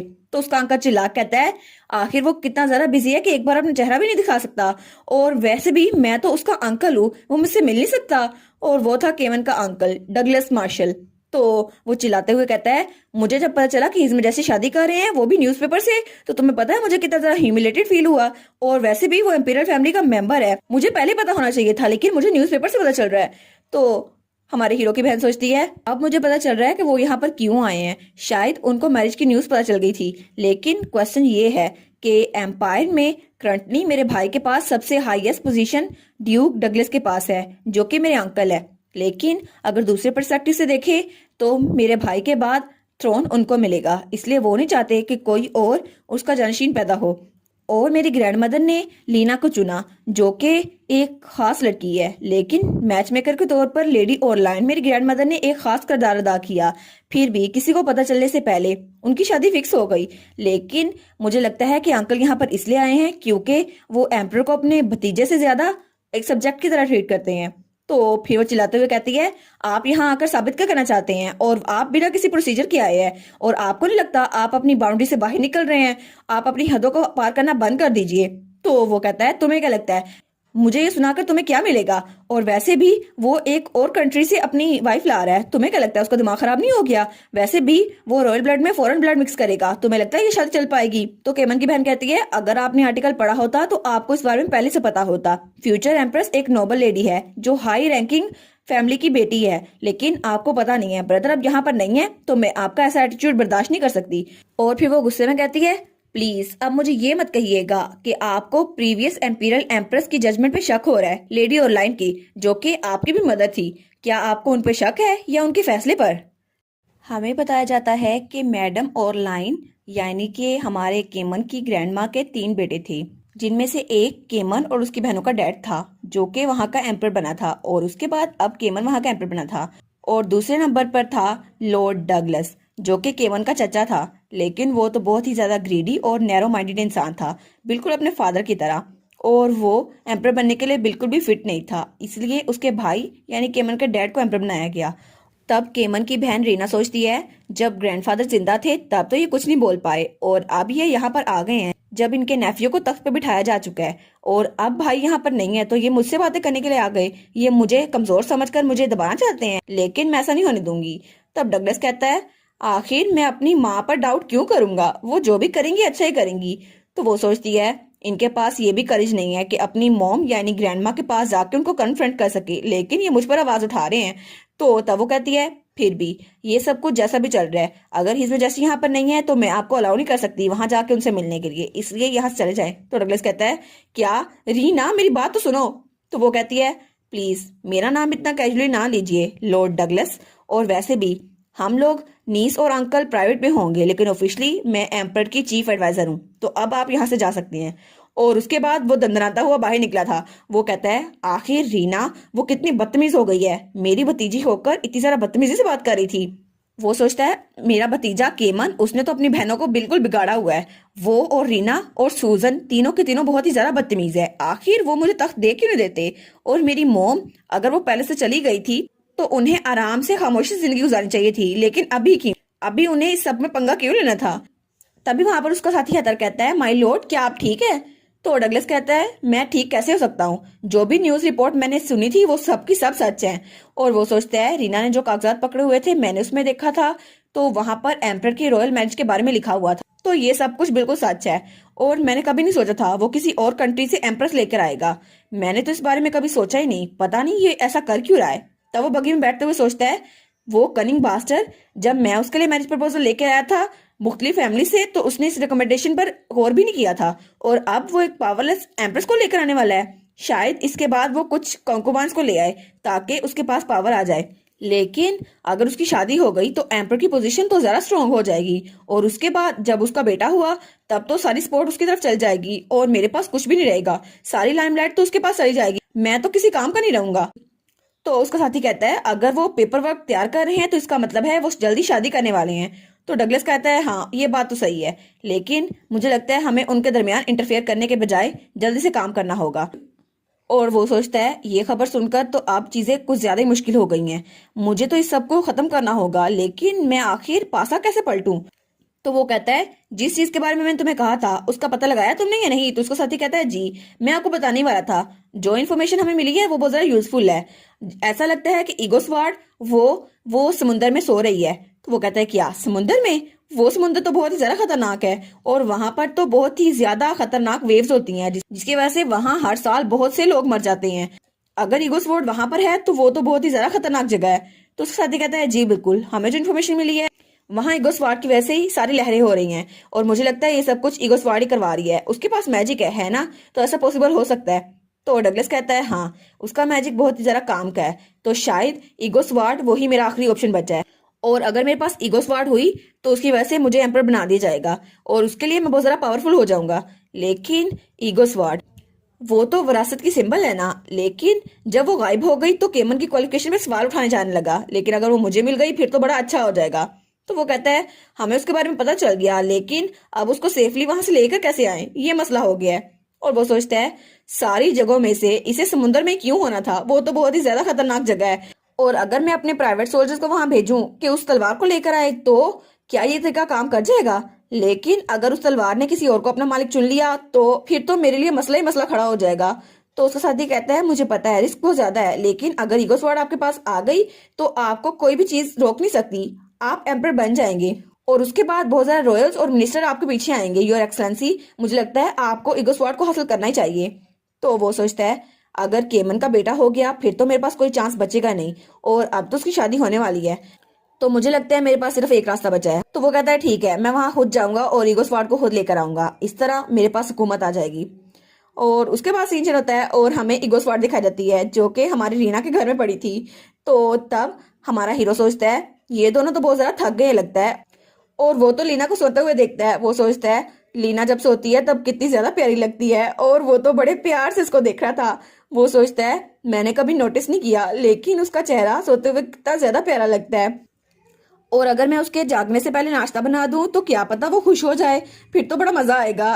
तब वो लीना की लिट को सहलाते हुए सोचता है हाँ मुझे ये करना चाहिए। और वो सोचता है अगर मैं इंपीरियल पैलेस वापस चला गया फिर तो हमें अलग कमरों में रहना पड़ेगा, लेकिन हम कभी कभार ही मिल सकते हैं, तो मुझे लगता है हमें अपनी न्यूली वेड लाइफ को यहीं पे इंजॉय करना चाहिए। तो तब उसे बाहर से एक पंछी नजर आता है। वो कहता है क्या वो लोग पहुंच गए। तो वो तो कहता है हाँ मुझे लगता है फाइनली वो पहुंच ही गए। तब वो पहाड़ के ऊपर खड़े होता है तो वहां पर बहुत सारे लोग थे और वो सब लोग उसे ग्रीट करते हैं। तो एम्पर कहता है तो आखिर में ये सब लोग यहाँ पर आ ही गए। तो एक आदमी आगे आता है और कहता है योर मेजेस्टी। तो तब वो वहां पर देखता है तो वो कहता है मुझे लगता है आप बिल्कुल ठीक होंगे है ना। और वो था मार्शल एम्पायर का नाइट काउंट रसल। तो फिर वो रोते हुए कहता है आपको पता भी है मैं आपके लिए कितना ज्यादा फिक्रमंद हो गया था। तो केमन कहता है तुम तो अभी भी बहुत ज्यादा रोंदू हो हमेशा की तरह। और तब वहां पर दो लोग और आ गए थे, उनमें से एक कहता है मुझे लगता है कि मैं बहुत ही ज्यादा फिक्रमंद हो गया था, इससे भी ज्यादा, क्योंकि जब तक हिज मैजेस्टी ने मुझे पोस्ट नहीं बुलाया मैं तो बहुत ज्यादा फिक्रमंद था। और वो था एम्पीरियल डिप्लोमेट वाइकाउंट ब्राइन। तो दूसरा कहता है मुझे लगा था मुझे हिज मैजेस्टी के चोगे को ही देखना पड़ेगा क्योंकि वो तो वापस आ ही नहीं रहे, और वो था एम्पीरियल मैजिक मास्टर फीलिक्स। तो एम्पर कहता है मुझे लगता है तुम लोग बहुत बड़ा सफर करके आए हो, तो तुम लोगों ने बहुत अच्छा काम किया। अब तुम लोग को ये बात तो पता है ना कि पोस्टिन एम्पीरियल टेरिटरी में शामिल हो गया है ना। तो तब वो उसके सामने झुकते हुए कहता है जी बिल्कुल, हमने किंगडम के सोल्जर से बात कर ली है जो पोस्टिन में थे, तो आपको फिक्र करने की जरूरत नहीं है। लेकिन वो लोग तो थोड़े परेशान हो गए थे क्योंकि उन्हें एग्जैक्ट सिचुएशन के बारे में कुछ पता ही नहीं है, शायद वो पहली बार ही सबको एक्सपीरियंस कर रहे हैं। तो एम्पर कहता है हाँ मुझे लगता है पहली बार टेरिटरी चेंज हुई है ना, तो उनके लिए अंडरस्टैंड करना थोड़ा मुश्किल है। तो फिलिक्स कहता है लेकिन फिर भी मुझे पता है आप इसको टेरिटरी में शामिल कर रहे हैं, लेकिन यहाँ पर दीवार बनाना और बॉर्डर को इकट्ठा करना ये तो मुश्किल है। मुझे लगता है कि इसके बहुत ज्यादा फिजिकल इश्यूज होंगे न्यू बॉर्डर्स की वाल बनाने के लिए, और इसके लिए इस सिचुएशन को रखकर टेरिटोरियल वार भी हो सकती है। इसलिए हमें लगता है कि बॉर्डर्स जल्दी बनाने चाहिए ताकि पीसफुल तरीके से सारा मसला हल हो जाए। तो फिलिक्स कहता है योर मैजेस्टी क्या आप कहें तो मैं ये काम कर दूं। तो एम्पर कहता है हाँ बिल्कुल, मैंने तुम्हें पोस्टिन में इसलिए बुलाया है। और वो कहता है क्या तुम उस माउंटेन को इस पोस्टिन में शामिल कर सकते हो इस टेरिटरी में। तो फिलिक्स कहता है उस माउंटेन को भी, लेकिन ये थोड़ा मुश्किल होगा। तो एम्पर कहता है तुम कह रहे हो तुम ये नहीं कर सकते, और वो तो उसको उकसाता है। तो वो कहता है बिल्कुल नहीं, कोई भी चीज नहीं है जो मैं नहीं कर सकता, और अगर आपने कहा है फिर तो मैं ये करके रहूंगा। तो वो अपनी पावर को यूज करता है और तब वो मट्टी में अपने हाथ डालता है तो उसकी पावर कुछ ज्यादा यूज होती है, और फिर इर्द गिर्द हर तरफ बॉर्डर बन जाता है। और तब वो माउंटेन भी उनके बॉर्डर में शामिल हो गया था, और फिलिक्स बहुत ज्यादा थक गया था। वो कहता है ओहो फाइनली मैंने ये काम कर दिया, लेकिन मैंने पहली बार इतने लार्ज स्केल पर मैजिक यूज किया है, मैं तो बहुत ज्यादा थक गया हूँ। तो एम्पर कहता है चलो तुमने अच्छा काम किया फिलिक्स। और एम्पर सोचता है अगर एम्पायर के पास फिलिक्स नहीं होता जो कि अर्थ एट्रीब्यूट का मास्टर है तो फिर मुझे पता नहीं था कि आखिर इस फिजिकल इशू को कैसे हल किया जाता। तो फिलिक्स कहता है मैं तो बहुत ही ज्यादा थका हुआ हूँ। और फिर वो कहता है हमने जो पहली वाली वाल थी उनको न्यू बॉर्डर में शामिल कर दिया है, लेकिन ऐसा लगता है कुछ हिस्से रह गए हैं, तो हमें वहां पर खुद से लोगों को काम के लिए लगाना होगा। तो एम्पर कहता है अच्छा ठीक है, सोल्जर्स को वहां भेज दो ताकि दीवारों को मूव कर सकें। और फिर एम्पर कहता है रसल जो लोग इस किंगडम में रहना चाहते हैं उनको किंगडम में रखो, लेकिन जो लोग पोस्टिन और एम्पायर में रहना चाहते हैं उनको रोकना मत, ये सब कुछ तुम्हारे जिम्मे है ठीक है। तो रसल कहता है ठीक है, जैसा आप कमांड करें मैं वैसा ही करूंगा। और वो कहता है हमने तकरीबन सारा काम खत्म कर ही दिया है, तो क्या अब हम कैपिटल वापस जाएं। तो एम्पर कहता है नहीं मैं थोड़ा प्लान कर रहा हूँ, थोड़ी देर के लिए यहाँ और हूँ। तो रसल कहता है क्या क्या आप इस बात के लिए फिक्रमंद है कि पोस्टिन में अगर आप रहे तो आपके इंपीरियल टेरिटरी में थोड़ा फर्क पड़ जाएगा। तो एम्पर कोई जवाब नहीं देता। तो दूसरा कहता है योर मैजेस्टी हमने वाज तो मूव कर दी है, लेकिन आपने अभी तक हमें फ्यूचर एम्प्रेस नहीं मिलाया। तो तीसरा कहता है मैं भी बहुत ज्यादा क्यूरियस हूँ, प्लीज उन्हें हमें इंट्रोड्यूस तो करवाएं, हम उनसे मिलना चाहते हैं। तो एम्पर कहता है मुझे नहीं पता। तो वो कहते हैं क्या? तो एम्पर कहता है उसको अभी तक ये नहीं पता कि मैं एम्पर हूँ। तो तीनों कहते हैं क्या उनको ये नहीं पता? तो फिर आपने उन्हें प्रपोज कैसे किया? तो उनमें से एक कहता है क्या ये फॉरबिडन लव है? तो दूसरा कहता है नहीं नहीं, मुझे लगता है जब मॉडल स्टूडेंट्स प्यार में पड़ते हैं तो उनका दिमाग खराब हो जाता है, और लगता है एम्पर का दिमाग भी खराब हो गया है। तीसरा कहता है नहीं नहीं, ऐसा हो ही नहीं सकता, हमारे एम्पर ऐसा कर ही नहीं सकते, लेकिन क्या सच में उनको प्यार हो गया है? तो एम्पर कहता है नहीं ऐसा कुछ नहीं है। और वो कहता है सच में शुरू में मैंने प्लान किया था कि जब मुझे ईगो स्वार्ड मिल जाएगी तो मैं खामोशी से वापस चला जाऊंगा, लेकिन तब मैंने अपनी आइडेंटिटी रिवील नहीं की थी ताकि कोई मसला ना बन जाए। और उसके बाद जब चीजें अलग हुई तब मुझे पता चलने से पहले ही मैंने उससे इजहार कर दिया, और तब वो तो शर्मा रहा था। तो तीनों बड़े क्यूट से अंदाज में उसको देखते हैं। वो कहते हैं योर मैजेस्टी तो सच में आप एम्प्रेस के प्यार में पड़ गए। तो एम्पर सोचता है मैं लोगों की ऐसे टेंशन ले रहा था, मेरे अपने एडवाइजर तीनों की तीनों ही बहुत ज्यादा बदतमीज हैं। तो तीनों उसके पास आते तो वो कहते हैं आप सच में पोस्टिंग में इसलिए रुके थे ना क्योंकि आपको उनके पास रहना था, है ना? क्या हमें पता भी नहीं था कि आपकी इतनी रोमांटिक साइड भी है? तो दूसरा कहता है नहीं नहीं, तुम क्या बात कर रहे हो, हमें आगे बताए ना आगे क्या हुआ है। तो तीसरा कहता है बस तुम सारे के सारे चुप हो जाओ, एम्पर को बात करने दो। तो एम्पर कहता है अच्छा ठीक है, एनीवेज तुम लोग को ये बात पता चल गई है ना, तो इसको सीक्रेट रखना, ठीक है? तो वो कहते हैं लेकिन अगर उन्हें ये नहीं पता है एम्पर है तो आपको बुलाती ही है। तो एम्पर कहता है वो तो मुझे लॉर्ड केमन बुलाती है। तो रसल कहता है योर मैजेस्टी मैं एक और चीज आपसे पूछना चाहता हूँ, क्या मैं पूछ सकता हूँ? तो एम्पर कहता है हाँ पूछो।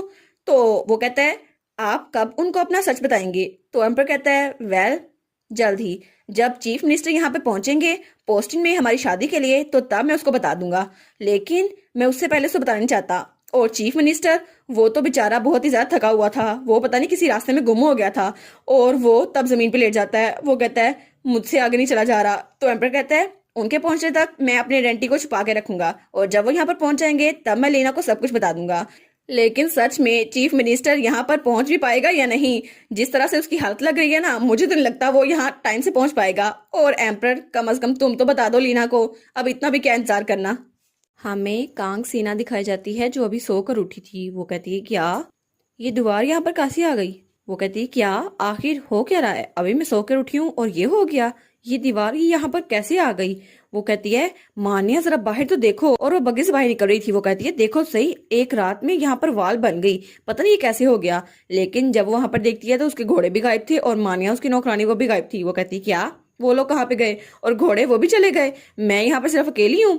वो सोचती है कहीं रात में किसी ने चुरा तो नहीं लिया, लेकिन मानिया तुम इतनी देर क्यों लगा रही हो, मेरी बात सुन लो। और वो उसको बड़ी देर बुलाती रहती है, लेकिन मानिया उसकी बातें सुनती क्योंकि वो वहां पर थी ही नहीं। वो सोचती है क्या मानिया कहीं भी नहीं है, कहीं वो भी तो मुझे छोड़ के नहीं चली गई।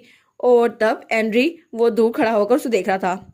वो सोचता है सब कुछ वैसे चल रहा है जैसा मैंने प्लान किया था, तो मुझे लगता है मेरा प्लान काम कर जाएगा। और वो सोचता है कल रात मेड जो थी वो घोड़े लेकर और कोचमैन लेकर यहाँ से चली गई थी ताकि वो प्रिंस को इत्तला दे सके, लेकिन कांगसी ना वो यहाँ पर सोती रह गई, और अब उसको लगेगा कि सब लोग उसे छोड़ के चले गए हैं, अब वो सिर्फ मुझ पे भरोसा करेगी।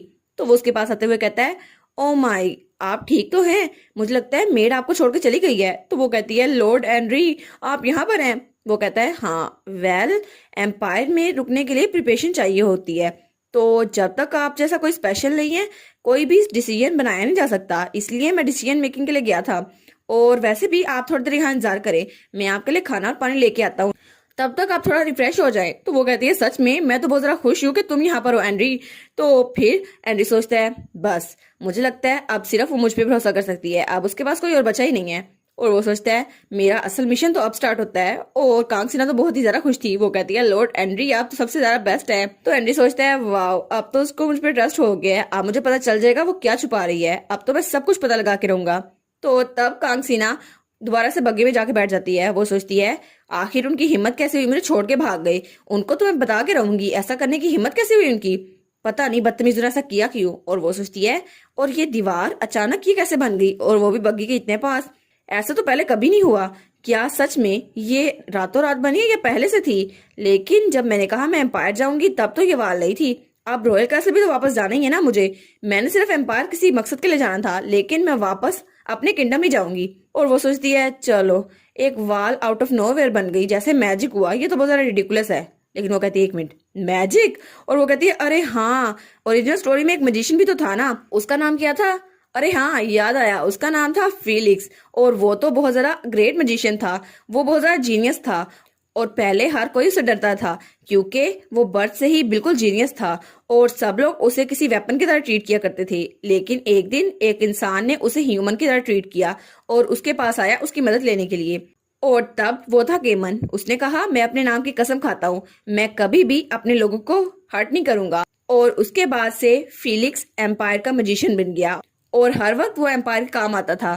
और बाद में जब एम्पर किंगडम आया तो वो भी केमन के साथ किंगडम आ गया ताकि वो ईगो स्वॉर्ड को ढूंढ सके। तो वो सोचती है अरे हाँ, फिलिक्स ने इतनी वाल बनाई होगी है ना, लेकिन उसने ये वाल बनाए क्यों हैं? मुझे इसके बारे में तो कुछ नहीं पता। वो कहती है 1 मिनट, कहीं ऐसा तो नहीं? तो वो सोचती है ये सब केमन ने किया है, कहीं इसने मेरे लिए तो नहीं किया। और वो बहुत जरा खुश हो जाती है, वो कहती है ये तो बड़ा अच्छा हो गया। ओ माय गॉड, उसे लगा होगा कि मैं यहाँ से चली जाऊंगी इसलिए उसने यहाँ पर दीवार बना दी। कितना अच्छा हो गया है ना, लेकिन उसने मेरे लिए बिल्डिंग बना दी ताकि मुझे रोक सके। आई गेस लॉर्ड एनरी काफी नहीं थे मुझे रोकने के लिए। और अगर केमन मेरे साथ इतना अट्रैक्टिव था तो पहले वो मेरे साथ इतना कोल्ड क्यों था? तो वो सोचती है अरे हाँ, स्टोरी में स्टार्ट में पहले भी तो वो मेरे साथ कोल्ड ही था, लेकिन बाद में वो बाजार चिपकू बन गया था। हाँ, शायद सेकंड में लीड ऐसे ही होते हैं। तो वो सोचती है चलो अच्छा है, मैं इंतजार करूंगी, तो जल्दी से मेरे पास आ जाना केमन, तुम शाय बॉय। हाय ओए, इसकी डिलीजन तो मुझसे भी ज्यादा है बेचारी। और उसके बाद सीन चलता है और हमें हमारी हीरोइन दिखाई देती है जो सो के उठती है। वो कहती है ओहो, मैं तो ऐसे सोई थी जैसे घोड़े गधे बेच दिए हो। तो तब वो खिड़की के पास आती है और कहती है मुझे ब्रेकफास्ट तैयार करना चाहिए। लेकिन जब वो वहां पर देखती है तो उसे वही दीवार नजर आती है। वो कहती है क्या एक रात में ये दीवार बन गई? लेकिन कैसे, ये दीवार कैसे बनी? तभी वहां पर केमन आता है। तो लीना सोचती है ये दीवार कल तो यहाँ पर नहीं थी, अभी कैसे आ गई? तो केमन कहता है लीना, क्या तुम्हें अच्छी नींद आई? तो वो कहती है ओ हाँ, बेड तो बहुत ज्यादा कंफर्टेबल था। तो केमन कहता है चलो अच्छा हुआ, तुम्हें बैटिंग अच्छी तो लगी, तुम्हारे लिए अनकंफर्टेबल नहीं थी। तो तभी उसे बाहर से आवाज आती है मास्टर केमन, खाना तैयार है, आप प्लीज बाहर आ जाएं। वो कहती है क्या, बाहर कोई आया है क्या, हमारे घर गेस्ट आए हैं? तो वो कहता है अरे हाँ, मैं तुम्हें बताना भूल गया, अभी ना मेरे सब ऑर्डिनेट्स आए हैं, तो वो तुमसे मिलने के लिए आए हैं, इसलिए वो तुम्हारा इंतजार कर रहे हैं। तो लीना कहती है क्या, मैंने तो अभी तक तैयारी भी नहीं की, मैं अभी सोकर उठी हूँ, देखो मैं कैसी लग रही हूँ। तो केमन कहता है नहीं नहीं लीना, तुम तो हमेशा ब्यूटीफुल लगती हो, कुछ भी हो जाए। वो कहती है तुम्हें लगती हूँ ना, उनको नहीं लगूंगी, ये सिर्फ तुम्हारी आंखों में है। और वो जल्दी से अपना मुंह साफ करती है और कपड़े बदल लेती है। वो कहती है मुझे उनसे अच्छे से मिलना होगा। तब वो अपने बालों को ब्रश करती है और कहती है बस मैं अपने बालों को ब्रश कर लूं फिर मैं बाहर चलती हूँ। तो केमल उसको देखता है तो फिर वो उसके हाथ से ब्रश ले लेता है। वो कहता है अगर तुमने खुद ब्रश किया इतनी जल्दी में तो तुम्हारे बाल वो गायब हो जाएंगे, इसलिए ये मुझे करने दो। और फिर वो कहता है ठीक है, मैं तुम्हारे बाल की चोटी कर दूंगा। तो वो उसके बालों को कंघी करने लगता है। तो लीना कहती है क्या तुम्हें ये करना आता है? तो वो कहता है ऑफ कोर्स, मेरी 2 छोटी बहनें हैं, तुम्हें पता है ना मुझे ये सब कुछ करना आता है। तो फिर उसके बालों को देखते हुए सोचते हैं ये रिबन तो बहुत जरा पुराना लग रहा है, ऐसा लगता है इसको बहुत जरा यूज किया गया है। तो वो सोचता है अरे हाँ, मैं इसके लिए अच्छा रिबन ले सकता हूँ, फिर तो बड़ा अच्छा लगेगा ना, इसको पसंद आएगा। तो तब वो उसकी चोटी कर चुका था और लीना वो बहुत जरा प्यारी लग रही थी। वो कहती है थैंक यू केमन। और वो सोचती है इकट्ठे रहना कितना जरा अच्छा है ना, अब वो मेरे बाल भी बना रहा है। तो फिर लीना कहती है बाय द वे तुम्हारे सब ऑर्डिनेट्स किस तरह के इंसान है? तो केमन कहता है तुम फिक्र ना करो, अगर तुम चाहो तो उनके ऊपर पाँव भी रख सकती हो। तो लीना कहती है बिल्कुल नहीं, वो तुम्हारे दोस्त हैं, मैं उनके साथ ऐसा नहीं कर सकती, वैसे भी वो तुम्हारे लिए बहुत ज्यादा इंपॉर्टेंट है। तो केमन कहता है तुम्हें पता होना चाहिए मेरे लिए सबसे ज्यादा इंपॉर्टेंट तुम हो, है ना? तो तभी उनको बाहर से आवाज आती है मास्टर केमन, हमें पता है आप न्यूली बैठे हैं, लेकिन खाना तैयार है, वो ठंडा हो जाएगा। तो वो दोनों कहते हैं ओ नो, हमें बाहर जाना चाहिए। तो केमन कहता है ठीक है, मैं बाहर आता हूँ। तो लीना कहती है हाँ हाँ चलो बाहर चलते हैं। और उसके बाद वो लोग वहां टेबल बैठे हुए थे तो सब लोग हमारी लीना को ग्रीट करते हैं। तो तब रसल अपना इंट्रोडक्शन करवाते हुए कहता है मेरा नाम है रसल, मैं हूँ केमन का राइट हैंड मैन, प्लीज मेरा ख्याल रखिएगा। तो दूसरा कहता है मेरा नाम है ब्रायन, मैं उनका मोस्ट ट्रस्टेड सबऑर्डिनेट हूँ। तो फिलिक्स कहता है ये तो बिल्कुल इडियट्स है, मेरा नाम है फिलिक्स, मैं केमन का दोस्त हूँ। तो वो दोनों कहते हैं क्या दोस्त, बदतमीज, हमें भी बताना था, हम भी ऐसे इंट्रोडक्शन करवा देते। तो तब लीना कहती है बाय द वे क्या मैं आप लोगों से एक चीज पूछ सकती हूँ? तो फिलिक्स कहता है ऑफ कोर्स, आप कुछ भी पूछ सकती हैं। तो लीना कहती है ये खाना आखिर किस तरह का है, क्या ये खाना आप लोगों ने बनाया है? और वो खाना तो बहुत ही ज्यादा अजीब लग रहा था। तो रसल कहता है माफ कीजिएगा, इतनी सुबह हम आ गए, लेकिन हम आपके लिए खाना प्रिपेयर करना चाहते थे, इसलिए हमने खुद ही तैयार कर दिया। और वहां पे केमन ने भी खाना तैयार किया था लीना का, जो थोड़ा अच्छा लग रहा था।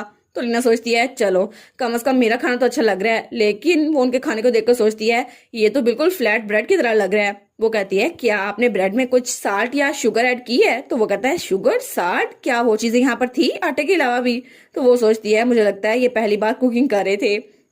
तो फिर वो खड़ी होते हुए कहती है ठीक है बस सब लोग यहीं पे रुक जाओ। तो वो कहते हैं क्या? तो लीना कहती है इनके लिए खाना मुझे बनाना पड़ेगा। तो तब वो कहती है ये लोग केमन के इंपॉर्टेंट गेस्ट है, मैं इनको ऐसे नहीं रख सकती, इनको चारकोल खाने पे मजबूर नहीं कर सकती। तब वो अंडों को फेंटने लगती है। तो सब लोग उसे हैरान होकर देख रहे थे। वो कहते हैं वाओ इनकी कुकिंग कितनी ज्यादा शानदार है। तो फिलिक्स कहता है अब आप क्या बना रही हैं? तो लीना कहती है ओ मैं तो मायोनीज बना रही हूँ, ये सॉस डिश के लिए बहुत ज्यादा मशहूर है, तुम्हें पता होना चाहिए। तो तब वो लोग उसे देखते हैं। तो लीना कहती है बस वेजिटेबल्स और ब्रेड के ऊपर टेस्ट अच्छा नहीं लगेगा तो हम मायोनीज को ऐड करेंगे और इसके बाद इसका टेस्ट बहुत ज्यादा डिलीशियस हो जाएगा, फिर तो आपको खाने में बहुत ज्यादा मजा आएगा। और एग्स वेजिटेबल और फ्लैट ब्रेड के साथ मेन्यू तो ऑब्वियसली वो होगा लीना का स्पेशल रैप सैंडविच। और वो कहती है अब तो मैं आप लोग को मजे का खाना बना के दिखाऊंगी। और लीना तो बिल्कुल हाउसवाइफ बनी हुई थी जो मेहमानों के लिए खाना तैयार कर रही थी। में एक बाउल में फ्रूट्स और सब्जियां दिखाई जाती हैं। तो केमन कहता है लीना क्या मैं तुम्हारी हेल्प कर सकता हूँ? तो लीना कहती है हाँ तुम सब्जियों को छील सकती हो, बहुत बारीक छीलना। तो उसके साथी कहते हैं जी जी हम भी ये काम करेंगे, प्लीज आप मास्टर केमन की जगह हमसे काम करवाएं। तो फिलिक्स कहता है तुम्हें तो ब्रेड भी बनाने नहीं आता। वो कहता है क्या हो गया मैं कर लूंगा। तो लीना कहती है अच्छा ठीक है तुम सब्जियों को चॉप कर दो। और ठीक है चलो अच्छा हुआ ये केमन के लिए बहुत ज्यादा फिक्रमंद है, लेकिन ऐसा लगता है केमन किसी नोबल फैमिली से है। और तब वो तीनों सब्जियों को लेकर बैठे थे।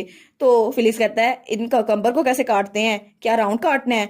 तो रसल कहता है पता नहीं इस छुरी को कैसे लाना है। तो रॉबर्ट कहता है पता नहीं इस सबको कट कैसे करना है। तो लीना सोचती है ये काम करेंगे भी या नहीं, लेकिन ऐसा लगता है केमन अपने घर से बहुत दिनों से दूर है, इसलिए सब लोग उसके बारे में फिक्रमंद हो गए थे और इसलिए सब यहाँ पर आ रहे हैं।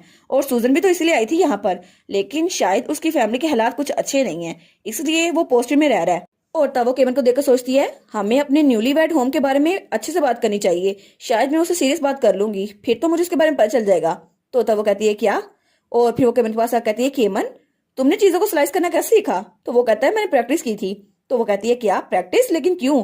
तो वो कहता है तुम्हें याद है जब तुमने मुझे पंपकिन नाइफ कट नूडल्स खिलाए थे, तब वो बहुत ज्यादा टेस्टी थे और फिर मैंने खुद से वादा किया था कि अगली बार वो मैं तुम्हें बना के खिलाऊंगा, इसलिए मैंने तब से प्रैक्टिस करना शुरू कर दी। तो हमारी बहन कहती है कि मन तुम तो बिल्कुल परफेक्ट हो। वो कहता है कि आप परफेक्ट? वो कहती है ऑफ कोर्स, आखिर तुम्हें आसमानों से मेरे लिए भेजा गया है और तुम इतनी ज्यादा परफेक्ट कैसे हो सकते हो? और वो तो ब्लश कर रही थी। वो कहती है ऐसा लगता है गॉड ऑफ ब्यूटी के साथ साथ तुम्हारी पर्सनालिटी में भी कोई फ्लॉ नहीं है। और वो तो उसकी और भी तारीफें करी थी। तभी पीछे से लुइस आता है। वो कहता है तुम एक गॉड की ब्यूटी को इससे कंपेयर करी हो मास्टर, ऐसा भी हैंडसम नहीं है ये। तो वो कहती है लुई लुई प्लीज मुझे इंटरप्ट करना बंद कर दो जब मैं काम कर रही हूँ। तो तब वो केवन के पास आकर कहता है मोर इम्पोर्टेंटली तुम जल्दी से उस चाकू को नीचे रख दो, वैसे भी तुम मुझे इस्तेमाल कर सकते हो। तो केवन कहता है कि यार लेकिन मैं तो सब्जियां काट रहा था। वो कहता है नहीं मैंने कहा ना रुक जाओ, मैं कभी भी किसी और स्वॉर्ड को तुम्हारे हाथ में बर्दाश्त नहीं कर सकता। तो लीना कहती है ओहो तो लगता है तुम केमन के हाथों से भी जेलस होने लग गए हो क्योंकि अब वो तुम्हारा मास्टर बन चुका है, कितना क्यूट है। तो तभी केमन के साथी भी उस तलवार को देख लेते हैं। वो कहते हैं ओ माय गॉड तो ये मैजिक स्वॉर्ड होगी है ना, ईगो स्वॉर्ड, ये तो उड़ भी सकती है, कितना फैसिनेटिंग है ना, मैं तो इसको अपने लैब में एनालाइज करूंगा। तो लुइस कहता है सबसे पहले उस तलवार को नीचे रखो फिर बाकी बातें करना। और तब तक हमारी हीरोइन का खाना तैयार हो चुका था। वो कहती है टाड़ा लीना का एग मायोनीज रैप सैंडविच तैयार हो गया है। तो फिर वो खाना खाना शुरू करते हैं और कहते हैं थैंक यू। और सब लोग खाना खाकर बहुत ज्यादा खुश थे। वो कहते हैं कितना ज्यादा टेस्टी बना है। तो हमारी हीरोइन कहती है बहुत दिनों बाद मैंने सबके साथ मिलकर ऐसा खाना खाया है, मुझे तो बिल्कुल घर वाली फीलिंग आ रही है। अपनी पुरानी जिंदगी में मैंने तो कभी भी शेयर मील को कभी भी अप्रिशिएट नहीं किया और मैं तो अपनी मॉम के सामने कहती थी ये तो बिल्कुल घास की तरह लगता है और उसकी मॉम उस पर बहुत ज्यादा गुस्सा होती थी। तो केमन कहता है लीना, और वो तो उस पर तरस खा रहा था। वो कहता है तुम्हारी लाइफ बहुत ज्यादा बुरी गुजरी होगी ना। तो लीना कहती है क्या? वो कहती है नहीं नहीं शायद इसको मिसअंडरस्टैंडिंग हो गई है, मैं अपनी पॉन्ड रची के बारे में बात नहीं कर रही थी, अब मैं इसको क्या बताऊं, मैं अपनी पुरानी जिंदगी के बारे में बात कर रही थी। वो कहती है नहीं नहीं केमन मैं बिल्कुल भी सैड नहीं हूँ और वैसे भी मैं यहाँ पर आई और इसके बाद मैं इंडिपेंडेंट बन गई, यहाँ की लाइफ तो बहुत ज्यादा बेस्ट है और पोस्टिंग तो उससे भी ज्यादा बेस्ट है, लेकिन इसके बावजूद वहां माहौल कुछ ज्यादा अजीब हो गया था और सब लोग सैड हो गए थे। तो लीना कहती है क्या हुआ? और तब वो बात बदलते हुए कहती है अरे हाँ वो दीवार जो बाहर बनी है पता नहीं अचानक कहाँ से आ गई, लेकिन उसने तो मुझे चौंका ही दिया। तो केमन कहता है ओ वो तो बॉर्डर वाल है, हमने बस उसको रीलोकेट किया है। वो कहती है क्या एम्पीरियल टेरिटरी से रीलोकेट कर दिया है? लेकिन पोस्टिन भी अब एम्पीरियल टेरिटरी में शामिल हो रहा है, ग्रैंडमा बहुत ज्यादा अमेजिंग है, उन्होंने मुझे बताया था। तो फिर वो सोचती है अरे हाँ, मैं तो वहां जाकर भी फार्मिंग कर सकती हूँ और फिर वहां के लाश को परमिट करूंगी और फिर मेरे कारोबार तो बहुत ज्यादा अच्छा चल जाएगा। फिर वो कहती है लेकिन ऐसा कैसे पॉसिबल है, इतनी बड़ी तलवार बनाना वो भी एक दिन में। तो केमन कहता है नहीं नहीं, हमने उसको रिलोकेट किया है, जो पहले से वाल थी ना उसको उस जगह से हटा के पोस्टर में लगा दिया है, बस और कोई काम नहीं किया। तो लीना कहती है ये काम करना इतना आसान तो नहीं होगा, इसके लिए तो बहुत ज्यादा मेहनत और बहुत ज्यादा मैजिक चाहिए होगा। तो फिलिस उठते हुए कहता है बिल्कुल, ये बिल्कुल भी इजी नहीं था, इसके लिए बहुत ज्यादा माना चाहिए होगा और कैलकुलेशन भी बहुत ज्यादा अच्छी चाहिए होगी, लेकिन लोगों को लगता है ये बिल्कुल मजाक है। तो लीना कहती है अरे हाँ, लेकिन क्या तुम भी मजिशियन हो? मैंने कभी भी अपनी डची में कभी भी कोई मजिशियन नहीं देखा। तो वो कहता है हाँ, लेकिन मैं कोई मजिशियन नहीं हूँ, मैं उससे भी ज्यादा अच्छा हूँ। तो सब लोग कहते हैं बस कर दो फिलिक्स, शांत हो जाओ। तो लीना कहती है ये तो बहुत ज्यादा इंप्रेसिव है, मैंने कभी भी अपने किंगडम में कोई मैजिक वाला आदमी नहीं देखा। तो लुइस आके कहता है क्या मतलब मैजिक वाला आदमी नहीं देखा? मैं भी तो तलवार हूं ना, मेरे अंदर भी तो इतना मैजिक भरा हुआ है, मास्टर मैं आपके साथ हूँ। तो लीना कहती है तुम इंसान थोड़ी हो, तुम तो तलवार हो। तो फिर वो कहती है एक मिनट लुइस, जब भी तुम अपना नाम लेते हो तुम अपने नाम के साथ बॉर्न टू द थर्ड क्यों लगाते हो, फर्स्ट या सेकंड क्यों नहीं? तो वो कहता है क्या? तो लीना कहती है जब भी कोई सीरीज चल रही हो तब फर्स्ट सेकंड थर्ड लगाते हैं, लेकिन तुम तो इकलौती हो ना, तो तुम्हारे टाइटल के बारे में ऐसा क्यों कहते हैं जैसे तुम तीसरी तलवार हो? वो कहता है अच्छा वो, असल में जिसने हमें बनाया था ना उसने एक तलवार नहीं बनाई थी, उसने 3 तलवारें बनाई थी और मेरे 2 बहन भाई भी हैं और वो बिल्कुल मेरी तरह है। तो लीना कहती है क्या सिबलिंग स्वॉर्ड्स? तो लुइस कहता है हाँ हाँ, हमारे क्राफ्टमैन ने 3 तलवारें बनाई थी और बिल्कुल सिमिलर मेथड से, और उनके पास भी मेरी तरह मैजिक है और मैं सबसे छोटी तलवार हूँ उस सीरीज की, और इसीलिए मेरा नाम द थर्ड स्वॉर्ड रखा गया। तो केमन कहते हैं अच्छा, मैंने इसके बारे में सुना तो था लेकिन मुझे लगा था ये सिर्फ लीजेंड है, लेकिन ऐसा लगता है ये सच है। तो लीना सोचती है क्या 2 और तलवारें भी हैं? लेकिन लुइस तुम्हें उनके बारे में पता है? तो लुइस कहता है नहीं, हम लोग पहले तो इकट्ठे हुए थे लेकिन उसके बाद हमारे डिफरेंट मास्टर हो गए और हम तब से मिले नहीं है। तो लीना सोचती है कितना अजीब लग रहा है ना, लुइस के बहन भाई हैं लेकिन वो उनसे मिल नहीं पाता, कितना सैड है। काश किसी दिन लुइस के बहन भाई उससे मिले और तब वो अकेला फील नहीं करेगा। तो तब वो भी उसके सैड हो जाती है और कहती है आई होप लुइस अपने बहन भाइयों से किसी न किसी दिन तो मिल जाए। तब लीना कहती है केमन, क्या तुम्हारे बहन भाइयों के अलावा तुम्हारी कोई और फैमिली नहीं है जैसे रिलेटिव्स? तो केमन बहुत ज्यादा सैड हो जाता है और वहां माहौल और भी ज्यादा सैड हो जाता है। वो सोचती है मैंने कोई गलती तो नहीं कर दी, अजीबो गरीब सवाल तो नहीं पूछ लिया। और फिर वो कहती है एक मिनट, कहीं इसकी पूरी फैमिली को कत्ल तो नहीं कर दिया गया, या फिर ये ऑर्फन है जो अपने बहन भाइयों को अकेले पाल रहा है, कहीं मैंने कुछ और तो नहीं बोल दिया? तो तब हमारा केमन कहता है असल में मेरा एक अंकल है, और उसका साथी कहता है हाँ, लेकिन उनके अंकल बहुत ज्यादा ग्रेडी हैं और वो मास्टर केमन से सब कुछ लेना चाहते हैं। तो रीना कहती है क्या? तो वो आगे से कहता है जी बिल्कुल, और ईगो स्वॉर्ड भी ये लेने के लिए यहाँ पर इसलिए आए थे क्योंकि इसकी वजह से उनकी पावर को वहां माना जाएगा, लेकिन अगर उनके अंकल को ईगो स्वॉर्ड मिल जाती फिर तो उनके पास हक होता हर चीज का, इसलिए वो बहुत ज्यादा लालची हैं। तो लीना सोचती है मुझे पता है हर फैमिली में एक अडल्ट ऐसा जरूर होता है जो बिल्कुल बेकार होता है, लेकिन ऐसा लगता है इसके केस में उसका अंकल है। तो वो सोचती है एनीवेज, बुरे अडल्ट सबकी प्रॉब्लम होती है, मेरी अकेले की नहीं, और इसीलिए तो शायद लुइस वहां से भाग आया था क्योंकि उसकी फैमिली स्टेट में थी। तब वो कहती है लेकिन अभी तुम्हारे पास लुइस है, मैं हूं, तो तुम्हें फिक्र करने की जरूरत नहीं है। तो हमारा केमन कहता है हाँ हाँ, मुझे भी ऐसे लगता है। और तब वो सोचती है लुइस और केमन, आई होप दोनों की हैप्पी एंडिंग हो और दोनों की जिंदगी बहुत ज्यादा अच्छी गुजरे। तब काउंट रसल वहां और तेज से खाना खाने लग जाता है। तो फिलिक्स कहता है बस कर दो, यहाँ सीरियस कन्वर्सेशन हो रही है, तुम आराम से खाओ, कितना सारा खाओगे? तो लीना कहती है क्या? तो वो फिलिक्स को घूरता और कहता है लेकिन ये डिलीशियस कितना ज्यादा है ना मिस लीना, आपकी कुकिंग स्किल तो बहुत ज्यादा अच्छी है। तो लीना कहती है और भी बहुत ज्यादा पड़े हैं, अगर तुम्हें और खाना है तो ले लेना, लेकिन थोड़ा आहिस्ता खाओ। और तब वो कहती है अरे हाँ, सूजन को भी मेरे हाथ के सैंडविच बहुत ज्यादा पसंद थे जब हम फील्ड में काम कर रहे थे। तो वो कहता है लेडी सूजन, लेकिन वो कैसी हैं? तो लीना कहती है वो तो बहुत ज्यादा अच्छी है और वो तो बहुत ज्यादा एनर्जेटिकली काम करती है लॉर्ड के कैसल में। तो वो कहता है अरे हाँ, वो तो हमेशा से एनर्जेटिक थी जब से वो छोटी थी, और इसीलिए तो उन्होंने मेरे चाय में कैटरपिलर डाल दिया था। ऑफ कोर्स मास्टर केमन ने उन्हें डांटा था, लेकिन फिर भी उन्होंने कैटरपिलर डाल दिया था। तो हमारी सोचती है पता नहीं उसने इसकी चाय में कैटरपिलर क्यों डाला, कितना अजीब लग रहा है। तो लीना कहती है अरे हाँ, लेकिन हमें सूजन के साथ भी सैंडविच शेयर करने चाहिए। तभी दरवाजा खुलता है और वहां से हमारी सूजन आती है। वो कहती है आखिर ये लोग यहाँ पर क्यों हैं? सिस्टर इन लॉ, मैंने सुना आप अपने घर में पार्टी कर रही हैं, लेकिन मेरे बगैर, वो कैसे? तो लीना कहती है सूजन, और तुमने ये कपड़े कैसे पहने हुए हैं? तो सूजन कहती है जैसे मेरे ब्रदर ने मुझे बताया कि वो आपके घर रुके हैं तो मैं जल्दी से आपके पास आ गई ताकि आपसे बातें कर सकूं। लेकिन केमन कहता है हाँ, इसने मेरी पूरी बातें सुनी और जहां भागी चली आई। तो तब वहां सारे बैठे हुए थे। तो लीना कहती है अरे हाँ सूजन, तुम आ गई हो तो चलो हम नाश्ता इकट्ठे करते हैं, मैंने सैंडविच बनाए हैं। तो सूजन कहती है अरे हाँ, जरा देखो सही, मैं इस आदमी के साथ कभी नहीं बैठूंगी जो वहां पे बैठा हुआ है। तो लीना कहती है क्या वो आदमी? तो तब काउंट रसल खड़ा होता है, कहता है बहुत दिनों बाद मिले लेडी सूजन, और वो तो बड़ा चहक रहा था। तो सुजन कहती है तुम्हें तो बॉर्डर वॉल के पास नहीं आना चाहिए था, तुम्हारे पास इतना फ्री टाइम है कि तुम बेर जैसा दिखने वाला इंसान यहाँ पर आ गया है। तो वो कहता है बेर की तरह दिखने वाला है ना, तो आपका मतलब है बेर की तरह दिखने वाला क्यूट, तो आप मुझे क्यूट कह रही हैं। तो लीना कहती है इनके रिएक्शन तो कितने ज्यादा अमेजिंग है, कहीं ये दोनों। और सुजन रसल को हुरी जा रही थी और रसल तो बड़े कॉन्फिडेंस से शर्मा रहा था। तो हमारी हीरोइन पॉपकॉर्न निकाल लेती है और लुइस भी पॉपकॉर्न खाने लग जाता है। वो कहती है कितना मजा आने वाला है ना, इनका रिलेशनशिप कितना ज्यादा अच्छा होने वाला है, लगता है सुजन को भी अपना लव पार्टनर मिल गया, लेकिन कितना मजा आएगा ना, अब हम दोनों इकट्ठे बातें किया करेंगे। रसल जो कि कीमत का रॉयल नाइट था, वो बड़े प्यार से स्माइल करके हमारी सूजन की तरफ देख रहा था। और सूजन वो तो जैसे उसे घबरा रही थी। तो हमारी हीरोइन सोचती है इन दोनों का रिलेशनशिप क्या है। तो सूजन जल्दी से भाग के अपनी सिस्टर इन लॉ के पास रहती है, यानी कि हमारी लीना के पास। वो कहती है सिस्टर क्या कुछ और डिग करने आज, मैं तो अपने साथ शोवल भी लेके आई हूँ। तो रसल कहता है क्या, अभी तो यहाँ पर थी, वहां कैसे पहुंच गई। तो लीना कहती है हम लोग तो आज रेंच पे जा रहे हैं, तो वैसे भी आज कोई डिगिंग नहीं होगी, अगर तुम्हें मेरे साथ जाना है तो चलो।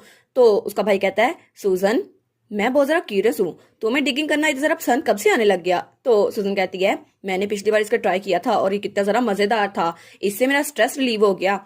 तो हमारी बहन सोचती है लगता है सुजन को डिगिंग फन लगती है, इसलिए वो तो नेचुरल वर्कर हुई।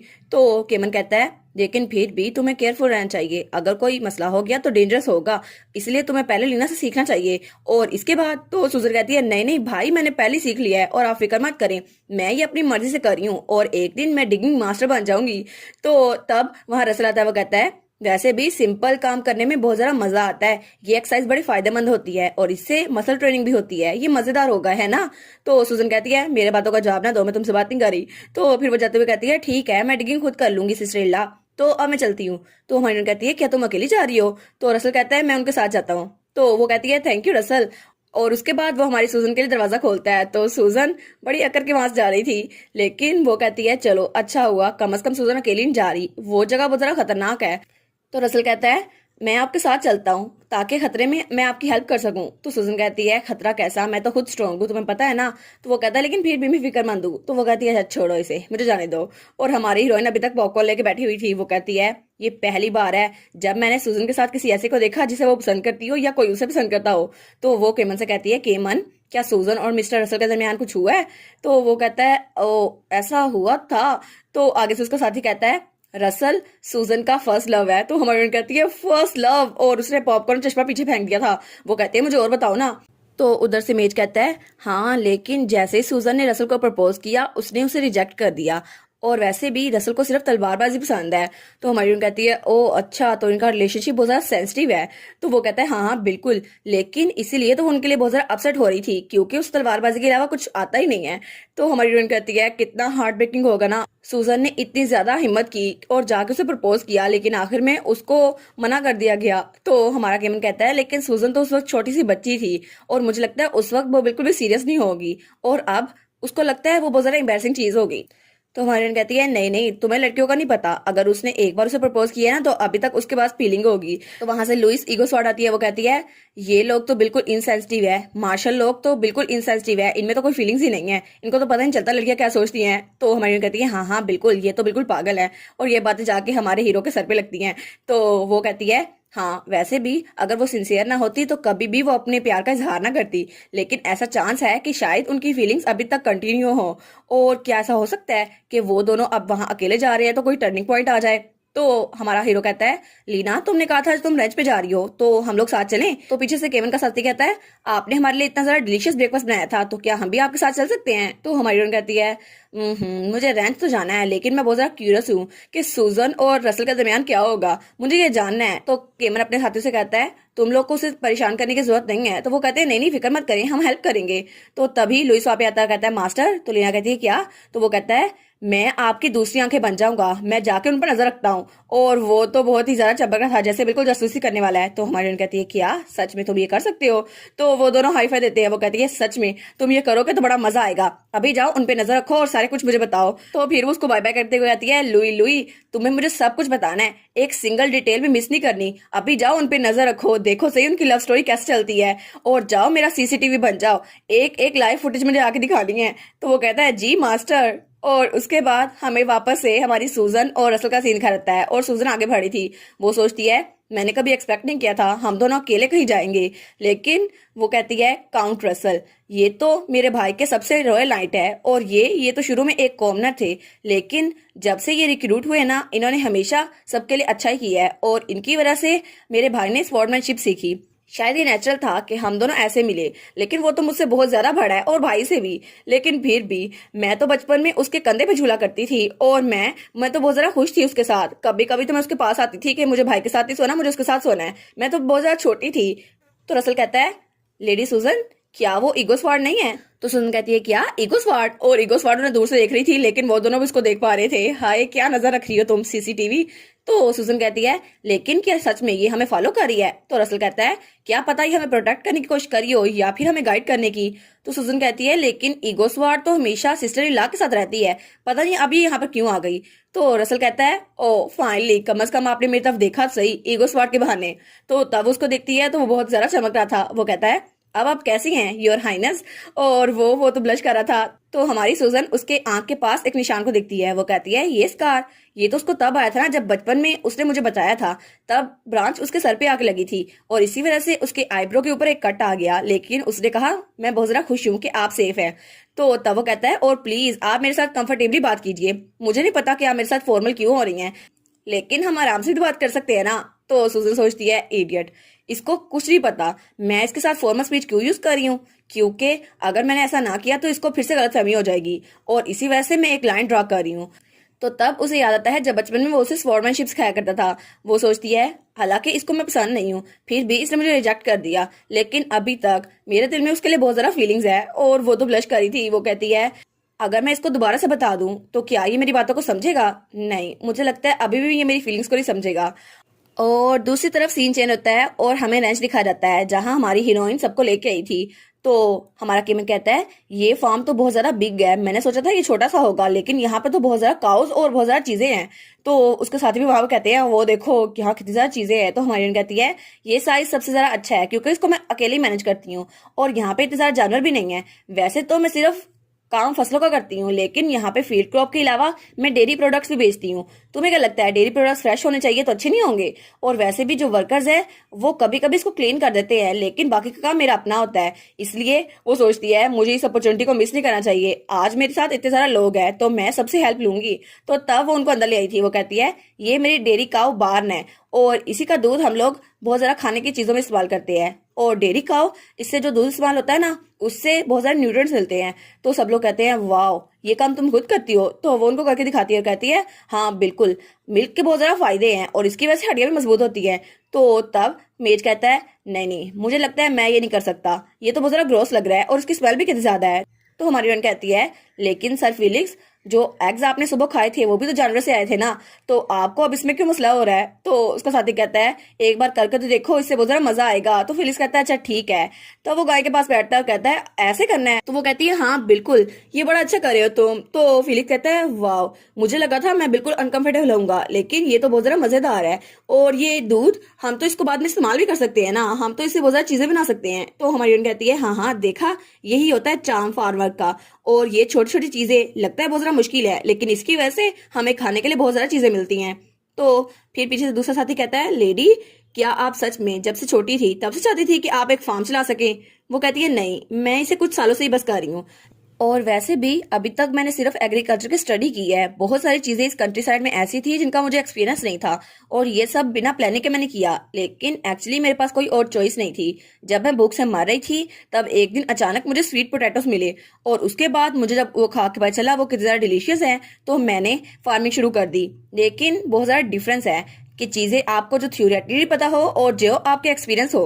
तो वो कहता है, जी बिल्कुल, मैं इस बात को समझता हूँ। मुझे भी पहले लगता था कि कॉमर्स की लाइफ वो बिल्कुल आसान है, लेकिन मुझे लगता था वो लोग अकेडमी में इसलिए नहीं आ रहे क्योंकि उनकी लाइफ इतनी ज्यादा आसान है, वो कुछ करना नहीं चाहते। और फिर वो केमन को देखकर सोचता है, लेकिन शायद मैं अब समझ पा रहा हूँ कि हिज मेजेस्टी यहाँ पोस्टर में क्यों रुकना चाहते हैं।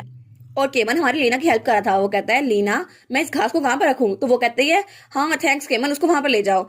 और वो सोचता है, हाँ शायद अब मैं समझ पा रहा हूँ कि सर केमन यहाँ पे इतने ज्यादा खुश क्यों है।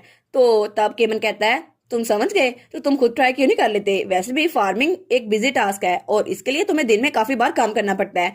तो फिलिक्स कहता है हाँ, मुझे लगा था कॉमनर्स के पास कम एकेडमिक एक्सपेक्टेशन होती है, इसीलिए वो एकेडमी में रोल नहीं करते, लेकिन शायद गलती मेरी थी। और ऐसी सिचुएशन में जिंदगी तो बहुत ज़्यादा मुश्किल हो जाती है और आप बहुत ज़्यादा बिजी हो जाते हो, इसलिए आपके पास पढ़ने का टाइम नहीं मिलता। तो लीना कहती है हाँ, लेकिन अभी अगर तुम ये कह ही रही हो तो मेरे दिमाग में अभी एक आइडिया है, तुम इसके बारे में सुनना चाहोगे? तो वो कहते हैं हाँ, क्या आइडिया? तो हमारी कहती है ये इनोवेटिव बिजनेस का आइडिया। वो कहते हैं क्या, किसका आइडिया? तो हमारी कहती है लीना का बिजनेस प्रेजेंटेशन, और उसमें एक बास्केट थी जिसमें बहुत ज्यादा फल, सब्जियां और डेयरी प्रोडक्ट्स थे, और वो तो बिल्कुल टीचर बनी हुई थी। वो कहती है अब मैं एक नया बिजनेस शुरू करूंगी जो होगा मेरा मील किट का बिजनेस, और इसके जरिए मैं सबको टिफिन पहुंचाया करूंगी जैसे स्कूल में होता था ना, बिल्कुल वैसे ही, और मेरा ये आइडिया बहुत जल्दी काम करेगा। और तीनों मेस्मराइज होकर हमारी हीरोइन को देख रहे थे। वो कहते हैं वाओ मिस लीना, आप तो बहुत ज्यादा जीनियस हैं। और हमारी हीरोइन कहती है हाँ हाँ ऑफ कोर्स, मैं हूँ ही जीनियस। लीना कहती है मैं हमेशा से कंसीडर कर रही थी कि बिजनेस आइटम्स फार्मिंग के साथ जोड़ के रखूं, और क्योंकि यहाँ ब्रेड और सैलेड बहुत ज्यादा कॉमन है तो लोग को समझ नहीं आएगा अगर मैं कॉम्प्लिकेटेड रेसिपी यूज करूं, और शायद लोगों को ये पसंद भी नहीं आएगा। लेकिन अगर मैं कॉम्प्लेक्स डिशेस जो बनाना बहुत ज्यादा मुश्किल हो उनके इंग्रेडिएंट्स तैयार कर दूं तब तो बड़ा मजा आएगा ना। बस उन्हें एक बार उसे बॉईल करना होगा और काम खत्म। ये तो उनके लिए बड़ा अच्छा होगा और मेरा बिजनेस भी चल जाएगा। लेकिन मैं अपनी मील किट का बिजनेस इसी तरह बनाना चाहती हूँ। ये वो इंग्रेडिएंट्स होंगे जो एक पैक में मिलेंगे, लेकिन उसको प्रिजर्व करके रख सकते हैं, बस कट किया, पानी में डाला और तैयार। और इसे तो कोई भी तैयार कर सकता है, और ये आइडिया तो अपनी मोटर वर्ड से लेके आई थी। तो केमन कहता है लेकिन ऐसी किट्स की वजह से टाइम भी कम लगेगा और क्वालिटी की मील भी तैयार हो जाएगी। वो कहती है ना, ये आसान होगा ना, बस मेरा यही तो काम है कि अच्छे से इंग्रेडिएंट्स सही अमाउंट में दे दूं जिसकी वजह से उन लोग को इंग्रेडिएंट्स ढूंढने और काटने की जरूरत ना पड़े। लेकिन ये सिर्फ मेरा आइडिया ही है, अभी तक ये सिर्फ आइडिया स्टेज पे ही है। अभी भी मैं सोच रही हूँ कि मेरी टारगेट ऑडियंस और मेन्यू क्या होगा, क्योंकि पुअर लोग वो तो इसको अफोर्ड कर ही नहीं पाएंगे, और नोबल्स और वेल्दी लोग उनके पास तो अपने शेफ होते हैं ना, इसलिए उनको इसके खरीदने की जरूरत नहीं पड़ेगी। और मेन्यू के हिसाब से मुझे तो ये भी नहीं पता, अगर मैं बहुत ज्यादा इजी डिशेज रखूं फिर तो वो खुद भी बना सकते हैं, लेकिन अगर मैं कॉम्प्लेक्स डिशेज रखूं जिसको कोई नहीं जानता हो फिर तो लोगों से खरीदेंगे नहीं। और इनफैक्ट सारी टेरिटरीज में एग्रीकल्चर एक्टिव नहीं है ना, स्पेशली पोस्टन में, और कुछ रीजन ऐसे भी हैं जो फार्मिंग के साथ स्ट्रगल कर रहे हैं। मुझे लगता है मुझे उन्हीं को टारगेट करना होगा, माइनिंग वाले इलाके। तो केमन कहता है तुम इंडस्ट्रियल एरिया या माइनिंग के इलाकों में डिस्ट्रीब्यूट क्यों नहीं करती, और एक्सचेंज भी हम उनसे थोड़े मिनरल्स ले लेंगे या फिर कुछ और। वो कहती है कि हाँ हाँ ये बड़ा अच्छा आइडिया लग रहा है, और इंटर रीजनल एक्सचेंज के लिए ये बड़ा अच्छा है, लेकिन मसला ये है कि वो जगह यहाँ से बहुत ज्यादा दूर है, अगर हम कैरी से ट्रांसपोर्ट करें तो वो जल्दी से खराब हो जाएंगे, और इसके अलावा जो मेन्यू में आइटम्स है वो इतनी जल्दी खराब तो नहीं होते ना। तो पीछे से फेलिक्स कहता है लेकिन डिस्ट्रीब्यूशन ये तो मसला है ही नहीं, क्योंकि एम्पायर के अंदर ही करनी है ना हमें। अगर ऐसा ही है तो हम बड़े शहरों में टेलीपोर्ट जोन का इस्तेमाल कर सकते हैं। वो कहती है क्या टेलीपोर्ट जोन, क्या वो यहाँ पे काम करते हैं? तो फेलिक्स कहता है जी बिल्कुल, लेगेसीज के हिसाब ने सबने बहुत ज्यादा मेहनत की थी और एम्पीरियल आर्ट मेजिस ने मिलकर वहां पे टेलीपोर्ट जोन बनाए थे हर बड़ी शहर में, लेकिन वहां पर ग्रैंड मैजिक सर्कल की वजह से लोगों को इसके बारे में बताया नहीं गया। ये बहुत ज्यादा कॉन्फिडेंशियल था, इसलिए ये इतना भी नामुमकिन नहीं है, हम आपकी चीजों को डिलीवर कर सकते हैं। तो हमारी यूनियन कहती है अगर ये इतना ही कॉन्फिडेंशियल है तो मुझे क्यों बता रहे हो, मेरा जानना जरूरी है। तो तब वो केमन से कहता है मुझे लगता है ये ठीक होगा, अगर हम ऐसा करें तो मिस लीना के लिए अच्छा होगा। और वो सोचती है एम्पायर तो बहुत ज्यादा बड़ा है, लेकिन अगर मैं डियो की डॉटर भी हूँ फिर भी मैंने मैजिक के बारे में कभी कुछ नहीं सुना, और एम्पायर में सिर्फ 8 मैजिस होते थे जो पहले थे, लेकिन अभी मैजिकल आर्टिफैक्ट्स उनको भी मोनोपलाइज किया गया है। शायद इसी वजह से किंगडम के लोग होली मेडल्स के साथ कुछ ज्यादा ही ऑब्सेस है, इसलिए तो कांग सीना यहाँ पर आई थी, और डिवाइन पावर शायद वो अल्टरनेटिव होगी मैजिक का, इसलिए तो किंगडम एम्पायर का सामना करने के लिए सीना को अपने पास रखे हुए है। और अभी मैं सोच रही हूँ तो कांग सीना वो तो मेन प्रोटैगनिस्ट है ना, शायद पूरी की पूरी स्टोरी उसके इर्द गिर्द घूमती है, इसी वजह से ये सब कुछ ऐसा है। फिर वो कहती है वेल चाहे जो भी हो, अब ये मेरी फिक्र करने की जरूरत नहीं है, और वैसे भी मुझे अपनी फार्मिंग और मील किट की फिक्र करने की जरूरत है। तो केमन कहता है रीना तुम अपने बिजनेस को कब स्टार्ट करने वाली हो, क्या तुमने इसके बारे में कोई इनिशियल प्रोसीजर वॉल्यूम सोचा है? वो कहती है हाँ मैंने सोचा तो है, लेकिन इसके लिए मुझे हार्वेस्ट करनी पड़ेगी, वो मैं कैलकुलेट कर लूँ फिर करेंगे। तो केमन कहता है तुम्हें अगर अपने बिजनेस के लिए कोई भी चीज चाहिए हो तो मुझे बस बता देना, मैं तुम्हारी हेल्प करूंगा। तो हमारी हीरोइन कहती है हाँ थैंक यू केमन, तुम्हारी वजह से मेरा बिजनेस और जरा आसान हो जाएगा। और फिर सीन रहता है और हमें जंगलों का सीन दिखाया जाता है, और वहां से कांग सीना गुजर रही थी। वो कहती है बस मुझसे और नहीं चला जा रहा, कहा मैं रॉयल कैरेज में थी और अब 2 दिन हो गए मैंने कुछ खाया नहीं है, पता नहीं मैंने तो अपने कपड़े भी चेंज नहीं किए, कितनी बदबू आ रही है इनमें से। और मेरे पास जो पैसे हैं, मानिया ने कहा था कि विलेज के अंदर एक इन है जहां पर मेहमानों को रुकने दिया जाता है, लेकिन फिर भी मेरे पास जो पैसे हैं ये काफी होंगे। और वो सोचती है ये कितना ज्यादा फ्रस्ट्रेटिंग है, स्टोरी में तो चाहे जितने मर्जी पैसे खर्च लो कभी खत्म ही नहीं होते, लेकिन अभी मैं यहाँ पर हूँ तो क्यों खत्म हो गए हैं। और ये रोमांस फैंटेसी नॉवेल्स ये सारे झूठे होते हैं, उन नॉवेल्स में तो हीरोइंस बस ड्रेस करती हैं और ज्वेलरी यूज करती हैं, उनके पैसे कभी खत्म नहीं होते। और ये सर एंड्री वो भी मुझे यहाँ पे छोड़ के चले गए, हालांकि उनको पता था कि मैं खुद से कुछ नहीं कर सकती। तो एंड्री सोचता है पता नहीं कौन मेरे बारे में बात कर रहा है, मेरे कान में खुजली हो रही है।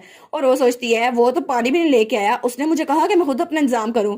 और तभी वो वहां जाते हुए किस चीज को ठोकर लगाती है, तो तभी वो चीज भी हिलती है। वो कहती है क्या यहाँ पर कौन है, तो वहां पर कोई लेटा हुआ था। तो वो कहती है क्या ये कौन है। तो कांगसेना सोचती है मुझे इस सिचुएशन में क्या करना चाहिए, 911 क्या मैं उसको कॉल करूं। फिर वो सोचती है नहीं नहीं वो तो इस दुनिया में एग्जिस्ट ही नहीं करती, अब मैं क्या करूं। तो वो आदमी वो कड़ाता है, तो वो कहती है क्या तुम जिंदा हो, और टहनी से उसको हिलाती है। तो वो आदमी उसका हाथ पकड़ लेता है, तो वो कहती है क्या, तो आदमी तो बिल्कुल जोम्बी लग रहा था। वो कहता है मुझे बहुत जरा भूख लगी है। तो कांगसेना बहुत ज्यादा डर जाती है, वो कहती है जोम्बी, ये तो जोम्बी है, और जल्दी से वहां से भाग जाती है। वो कहती है कोई तो मेरी हेल्प करो। तो वो आदमी उठते हुए कहता है ओ वो तो चली गई। और वो कहता है लेकिन वो औरत, मुझे लगता है उससे अनयूजुअल ऑरा फील हो रहा था, क्या सच में ये वही था। और ये वही आर्चमेज था जिसकी बात हमारा केमन कर रहा था, और वो वहां पहुंच गया था लेकिन बेचारा रास्ता भटक गया था। और दूसरा सीन जो रहता है और हमें हमारी सूजन और काउंट मार्शल दिखाई देता है। वो कहता है क्या अभी मैंने कोई चीज सुनी। तो सूजन कहती है हम यहाँ पर पहुंच ही गए। तो वो कहता है क्या ये वही जगह है जहाँ आप डिग करना चाहती हैं। वो कहती है हाँ हाँ बिग सिस्टर यहाँ पर नहीं आई, मुझे लगता है ये अकेली जगह ऐसी है जहाँ पे उन्होंने खुदाई नहीं की, तो मुझे इस जगह खुदाई करनी है। वो कहता है लेकिन शायद इसलिए क्योंकि यहाँ पे बहुत ज्यादा रॉक्स है, लेकिन अगर यहाँ पे सीड्स बोए भी तो रॉक्स की वजह से ज्यादा जल्दी सोइल्स में अब्जॉर्ब नहीं होंगे, और फिर पानी भी डालने से कोई फर्क नहीं पड़ेगा। वो कहती है क्या अगर हम रॉक्स को रिमूव कर दें तो यहाँ फार्मिंग की जा सकती है। तो वो कहता है शायद हो सकता है। तो सुजन कहती है ठीक है फिर मैं रॉक्स को रिमूव करती हूँ, और शायद इसकी वजह से मेरी सिस्टर यहाँ पर कुछ और भी उगा सकती है, फिर तो मेरी अपनी क्रॉप भी होगी। और वो सोचती है लेकिन सिस्टर तो क्रॉप्स उगाती है ना, फसलें, लेकिन मैं कुछ वेजिटेबल्स वगैरह उगाना चाहती हूँ, शायद मैं प्रेटी फ्लावर्स उगाना चाहती हूँ, बिल्कुल मेरी ग्रैंडमा की तरह, जैसे उनका अगेव प्लांट था, मैं भी चाहती हूँ वैसी फार्मिंग करूँ। तो वो कहता है लेकिन फार्मिंग जैसे आप सोचती हैं उससे भी जरा हार्ड है। वो कहती है क्या मतलब जरा हार्ड है, ये मैं भी कर सकती हूँ, मुझे अंडर एस्टिमेट ना करो। तो वो कहता है अच्छा ठीक है, तो फिर हम सबसे पहले फील्ड को ट्राई क्यों नहीं करते। अगर आपका गोल शुरू से इतना हाई है तो मुझे लगता है आपके लिए जरा इजी होगा, और आपको मेरी मदद लेनी चाहिए क्योंकि मैं कॉमन बैकग्राउंड से हूँ और मेरे पास फार्मिंग का एक्सपीरियंस भी है, तो प्लीज मुझ पर ट्रस्ट करें। तो सुजन सोचती है बैकग्राउंड, अच्छा ये अपने बैकग्राउंड की बात कर रहा है, लेकिन तभी उसे याद आता है बचपन में जब सब लोग उसके बारे में बातें कर रहे थे। वो कहते हैं आखिर हिज मैजेस्टी ने अपना एक नाइट कॉमन बैकग्राउंड से क्यों चूज किया, वो ऐसा कैसे कर सकते हैं, वो तो एम्पीरियल नाइट्स को चूज कर सकते थे ना, लेकिन फिर भी एक लोअर रैंक कॉमनर को क्यों चूज किया गया। और मार्शल वहां से उसकी बातें सुनकर जा रहा था, लेकिन सुजन उनको देख रही थी। वो सोचती है ये सबकी बातें सुनता था लेकिन कोई जवाब नहीं देता था। और वो सोचती है अभी भी ऐसी बात कर रहा है, मुझे पता है इसको बहुत ज्यादा तकलीफ होती होगी जब लोग पीठ पीछे इसकी बातें करते होंगे और स्पेशली इसके बैकग्राउंड के बारे में, लेकिन वो दोनों खुदाई कर रहे थे और तभी उसको कोई चीज मिलती है। वो कहती है क्या ये क्या है, तो तब वो उसको हाथ में लेती है। तो वो कहती है क्या ये खाने के काबिल है। तो मार्शल कहता है इसको मैं देख लेता हूँ, मैं इसको लेडी लीला के पास लेके जाऊंगा, तो शायद ये जिंजर भी हो सकता है। तो वो कहती है अच्छा फिर तो अच्छा हुआ, इससे मुझे और खुदाई करनी होगी और चीजें मिल जाएगी। वो कहता है वाह आप तो बहुत ज्यादा मेहनत कर रही हैं, मुझे लगा था आप डिगिंग करते हुए बहुत ज्यादा हर्ट हो जाएंगी, लेकिन ऐसा लगता है मेरी फिक्र वो तो बिल्कुल गैर जरूरी थी, लेकिन मुझे लगता है मैं बिला वजह ही फिक्र कर रहा था। तो वो उसको जुबान चढ़ाते हुए कहती है तो फिर क्या अगर मुझे चोट लग जाती तुम्हें क्या फर्क पड़ता। वो कहता है ऑफ कोर्स मैं आपको उठा लेता और यहाँ से भाग जाता क्योंकि आप मेरे लिए बहुत ज्यादा प्रीशियस है योर हाइनेस। और वो उसके सर पे हाथ रखता है, तो हमारी सूजन वो तो ब्लश करने लग जाती है।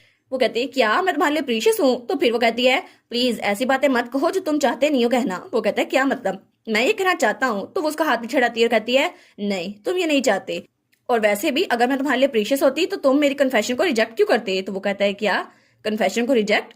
तो फिर वो कुछ सोचता है और फिर वो कहता है मुझे माफ कीजिएगा लेकिन मैं आपसे बहुत ज्यादा बड़ा हूँ और वैसे भी मैं आपके लिए सूटेबल नहीं हूँ योर हाइनेस। तो सूजन कहती है क्या सूटेबल। वो कहता है हाँ बिल्कुल, वैसे भी हम लोग रोमांटिक रिलेशनशिप में चाहे ना भी हों लेकिन आप किसी और के साथ भी हुए फिर भी आप मेरे लिए बहुत ज्यादा प्रीशियस है, ये बात कभी चेंज नहीं होगी, और अब से मैं आपका एक लॉयल सबऑर्डिनेट हूँ, मैं हमेशा आपकी साइड पे रहूंगा। तो हमारी सूजन कहती है तुम पागल। और तब वो उसका हाथ खींचते हुए कहती है तुम्हें क्या लगता है मैंने तुम्हें कन्फेस किया था क्योंकि तुम्हें लगता है मैं चाहती थी तुम मुझे प्रिंसेस की तरह ट्रीट करो, बिल्कुल नहीं, मैं जो चाहती थी वो इस तरह की चीज थी। और उसके गाल पे किस करती है। तो वो कहता है क्या, और सूजन भी ब्लश करते हुए वहां से भागने लगती है। वो कहती है बाकी की चीजें तुम संभाल लो, शोवल और बाकी चीजें लेके आ जाना, मैं जा रही हूँ यहाँ से। तो वो वहां पे अपने गाल पे हाथ रख के खड़ा था और पीछे से लुइस भी उसको देख रहा था। तो लुइस वो तो बहुत ज्यादा खुश था, वो कहता है वाह बड़ी खबर बड़ी खबर, ये हुई ना खबर, अभी मैं जाके हमारी लीना को बताता हूँ, फिर मैं और वो इकट्ठे बातें करेंगे। ओहो लुइस तुम और तुम्हारी लीना की बातें बिल्कुल बेस्ट फ्रेंड्स की तरह गॉसिप करते हो तुम दोनों तो। हमें वही फार्म दिखाया जाता है जहाँ पे हमारी लीना और उसके साथ केमन और उसके साथी काम कर रहे थे। तो हमारी यून कहती है सबने अच्छा काम किया और अब आप लोग थोड़ा रेस्ट कर ले, मैं थोड़ी देर बाद खाना तैयार करके यहाँ ले आती हूँ। तो सब लोग कहते हैं ओके ठीक है, और वो भी बड़े अच्छे से काम कर रहे थे। तभी पीछे से लुइस आता है, वो कहता है मास्टर बड़ी खबर है, बहुत बड़ी खबर है। तो हमारी यून सोचती है फाइनली मेरा सीसीटीवी वापस आ गया, अब मुझे उससे बात करने का मौका मिल जाएगा। तो लुइस उसके पास आके कहता है मैंने देखा वो दोनों डेट कर रहे थे, वो तो बहुत ज्यादा स्वीट और इनोसेंट हैं। तो हमारी कहती है क्या, एक मिनट रुको, सबको ना पता चल जाए, तो मेरे साथ अंदर कमरे में आओ फिर मुझे बाकी बातें बताओ। तो तब वो कमरे में वापस आ गए थे। तो हमारी कहती है तुमने कहा वो दोनों डेट कर रहे हैं ना, तो मुझे बताओ ना, सूजन ने तो उसको कहा था कि वो उसे पसंद करती है, लेकिन रसल वो तो उसको मना कर चुका है, तो फिर कैसे? वो कहता है नहीं नहीं, मैंने जहां तक देखा है वो आदमी भी सूजन को बहुत ज्यादा पसंद करता है। तो हमारी सोचती है वाह, फिर तो बड़ा मजा आएगा, लेकिन उसने तो रिजेक्ट नहीं कर दी थी उसकी कन्फेशन। तो वो सोचती है लेकिन उसकी रीजन क्या होगी, क्या एज डिफरेंस या फिर सोशल स्टेटस? और ये तो डेली सोप ओपरा लग रहा है, ये तो फॉरबिडन लव है। सूजन उससे प्यार करती है लेकिन वो उसको कबूल नहीं कर रहा। ओहो, ये तो पूरा ड्रामा बनने वाला है, और वो तो मुझसे भी ज्यादा एक्साइटेड थी। तो हमारा लुइस कहता है नहीं नहीं, तुम मुझसे डायरेक्टली क्यों नहीं पूछ रही थी क्या हो रहा है? वो कहती है मैं तो खुद क्यूरियस हूँ, लेकिन अगर थर्ड पार्टी इन्वॉल्व हुई तो चीजें गड़बड़ ना हो जाए। वो कहता है नहीं नहीं मास्टर, आपको समझने की जरूरत है, लोग का दिल किसी वजह से धड़कता है, अगर आप उनको थोड़ा पुश करें क्या पता उनकी ट्रेन भी पटरी पे चल पड़े। वैसे भी आप दोनों का लव इंटरेस्ट तो बहुत जल्दी आ गया था, और रीना केमन लव इंटरेस्ट तो बहुत ज्यादा जल्दी प्रोग्रेस कर रहा था। तो हमारी यून कहती है फिर क्या हुआ, अगर केवन ने मुझे प्रपोज किया था और मैंने उसकी बात मान ली थी, फिर क्या हुआ? बाकी लोग का स्लो रोमांस चल रहा है, हमारा तो बहुत ज्यादा फास्ट चल रहा है। तो वो कहती है लेकिन तुम अकेले क्यों आए हो, सूजन कहाँ पर है? तो लुइस कहता है उसने तो रसल को आउट ऑफ नोवेयर गाल पे किस किया और उसके बाद भाग गई, शायद शर्मिंदा हो रही होगी। तो हमारी यून सोचती है क्या गाल पे किस किया था? तो वो कहती है एक मिनट, तुमने मुझे पहले क्यों नहीं बताया? और वो लुइस को पकड़ लेती है। वो कहती है ये तो सबसे इंपॉर्टेंट डिटेल थी, तुम्हें मुझे बताना चाहिए था। क्या मिस्टर रसल ने उसको पीछा किया या सूजन वहीं से अकेली भाग गई? तो वो कहता है नहीं नहीं, वो तो वहां अकेला खड़ा था, वो तो बेचारा खुद शर्माई जा रहा था। तो हमारी कहती है अच्छा तो ऐसा है, तो इसका मतलब है कि सूजन कहीं अकेली बैठ के रो रही होगी, मुझे लगता है उसका दिल टूटा होगा, तो मुझे जाके उससे बात करनी चाहिए। और तब वो टोकरी उठा लेती है। वो सोचती है मुझे जाके उसकी साइड की स्टोरी भी सुननी होगी एक नई सिस्टर की तरह, शायद मैं उससे रोमांस के बारे में बात कर सकूं, फिर तो बड़ा अच्छा हो जाएगा। तो वो कहती है चलो लुइस चलते हैं यहाँ से, चलो मुझे रास्ता दिखाओ। तो लुइस कहता है ठीक है चलो जाके जल्दी से सूजन को ढूंढते हैं। और वो सोचती है ये हुई ना मेरी जीनियस तलवार। लेकिन तब वो लोग पहाड़ी पर आ गए थे, और वो कहती है लुइस तुम श्योर हो ना वो इस तरफ गई थी? तो लुइस कहता है ऑफ कोर्स मैं श्योर हूँ, लेकिन मुझे आगे नहीं पता वो कहाँ चली गई थी, शायद वो इधर ही गई थी। तो हमारी कहती है क्या तुम्हें खुद नहीं पता वो कहाँ पर है? वो कहता है नहीं नहीं मुझे पता था ना, सच में बताऊं तो जब मैंने देखा कि उसने उस आदमी को गाल पे किस किया तो मैं तो खुद बहुत ज्यादा एक्साइटेड हो गया था, फिर मैं जल्दी से भागकर तुम्हारे पास आ गया, उसके बाद कहाँ गई वो मुझे पता ही नहीं चला। तो हमारी कहती है अच्छा तो तुम्हें ये नहीं पता वो कहाँ पर है, फिर तुम्हारा फायदा क्या? लेकिन चलो खैर है, मैं भी समझ सकती हूँ, अगर मैं ये वाला रोमांटिक सीन देखती ना मैं भी भागकर तुम्हें बताने के लिए आ जाती, लेकिन खैर है चलो वापस चलते हैं, थोड़ी देर घर पे रुकते हैं फिर वापस आएंगे। तो तभी उसको किसी का पैर नजर आता है। वो कहती है वो ये क्या है, क्या ये एक लाश है? और वो और लुइस तो बहुत ज्यादा डर गए थे। तो हमारी सोचती है मर्डर जैसे वायलेंट क्राइम्स तो इस जगह पे होते ही नहीं है, पोस्टिंग तो बहुत ज्यादा शांत जगह है, लेकिन अगर ऐसा हो गया तो ग्रैंडमा वो तो बहुत ज्यादा खतरे में आ जाएंगी, उनके इलाके में ये सब कुछ हुआ है। और तभी उस पाँव में थोड़ी हरकत होती है। वो सोचती है थैंक गुडनेस, चलो ये जिंदा तो है। तो वो उसके पास जाकर कहती है क्या आप ठीक तो है?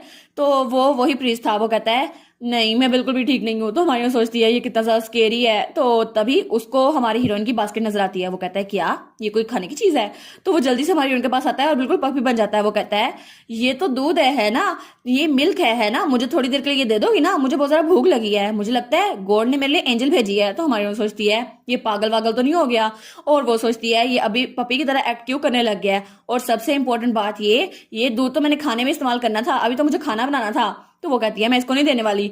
तब वो प्रीस्ट बहुत इनोसेंट से स्माइल करते हुए कहता है प्लीज मैंने बहुत से दिनों से कुछ नहीं खाया, अगर तुम मुझे इग्नोर कर दोगी तो क्या होगा? तो हमारी हीरोइन कहती है ओ नो, अच्छा ये लो पकड़ो इसे पी लो। और वो सोचती है ऐसा लगता तो नहीं ये झूठ बोल रहा है, जरूर इसको भूख लगी होगी। तो वो कहता है थैंक यू सो मच, तुम तो बहुत ज्यादा अच्छी हो। तो हमारी सोचती है अगर इसके पास इतनी ब्लेसिंग्स है तो पहले खुद को ब्लेस कर लेना, मुझे ब्लेस कर रहा है। तो तब वो दूध पी लेता है। तो वो कहता है थैंक यू सो मच, मुझे लगा था मैं मरने वाला हूँ, लेकिन दूसरी दुनिया की लड़की तुमने मेरी जान बचा ली। तो हमारी कहती है हाँ। और फिर वो कहती है क्या इसने अभी मुझे क्या बुलाया, क्या इसने मुझे कहा दूसरी दुनिया की लड़की? तो वो कहती है तुमने अभी मुझे क्या बोला? तो वो कहता है मैंने तुम्हें कहा तुम दूसरी दुनिया की लड़की हो। तो हमारी सोचती है ये तो इम्पॉसिबल है, आखिर इसे कैसे पता चला। तो वो उसके पास आके कहती है तुम्हें कैसे पता, तुम हो कौन, आखिर तुम्हारे पास एविडेंस क्या है इस चीज का। तो वो कहता है क्या। तो वो कहता है अच्छा मैं तुम्हें बताता हूँ। लेकिन तभी वो कहता है नहीं नहीं, पहले मुझे बहुत ज्यादा भूख लगी हुई है, मेरे पास तो ताकत ही नहीं बची बात करने की, अगर मुझे खाने को कुछ मिल जाए फिर तो मैं आराम से तुम्हें बता सकता हूँ। तो हमारी कहती है अभी थोड़ी देर पहले तो ये ठीक था, अब क्यों ड्रामे करने लग गया है। तो फिर वो गहरी सांस लेती है और कहती है ठीक है मेरे साथ मेरे घर चलो, मैं तुम्हें खाना बना के खिलाती हूँ। तो तब वो उसके पीछे चलने लग जाता है। तो वो कहता है कितनी दूर है और वो तो गुनगुना रहा था। तो हमारी कहती है नहीं नहीं ऑलमोस्ट हम पहुंच ही गए। तो तब वो सोचती है लेकिन मुझे लगता है मैं बेवकूफ बन गई हूँ, आखिर किसी अजनबी को अपने घर कैसे ला सकती हूँ। मैं तो पहले बहुत ज्यादा फिक्रमंद हो गई थी कि इसे मेरी आइडेंटिटी पता है, पहले तो मुझे लगा था कि मेरी आइडेंटिटी रिवील हो जाएगी, इसलिए मैं उसको लाने पर राजी हो गई। और उसने कहा दूसरी दुनिया है ना, लेकिन फिर भी मुझे तो इस पे शक हो रहा है। तो वो कहती है लुई लुई तुम्हें क्या लगता है हम इसे डिच करके भाग न जाएं, वैसे भी मुझे ये कौन आर्टिस्ट लगता है। तो लुइस कहता है नहीं मास्टर, मैं इससे एक वार्म और मिस्टीरियस पावर सेंस कर सकता हूँ, जैसे गॉड की प्रोटेक्शन। वो कहती है क्या गॉड की प्रोटेक्शन।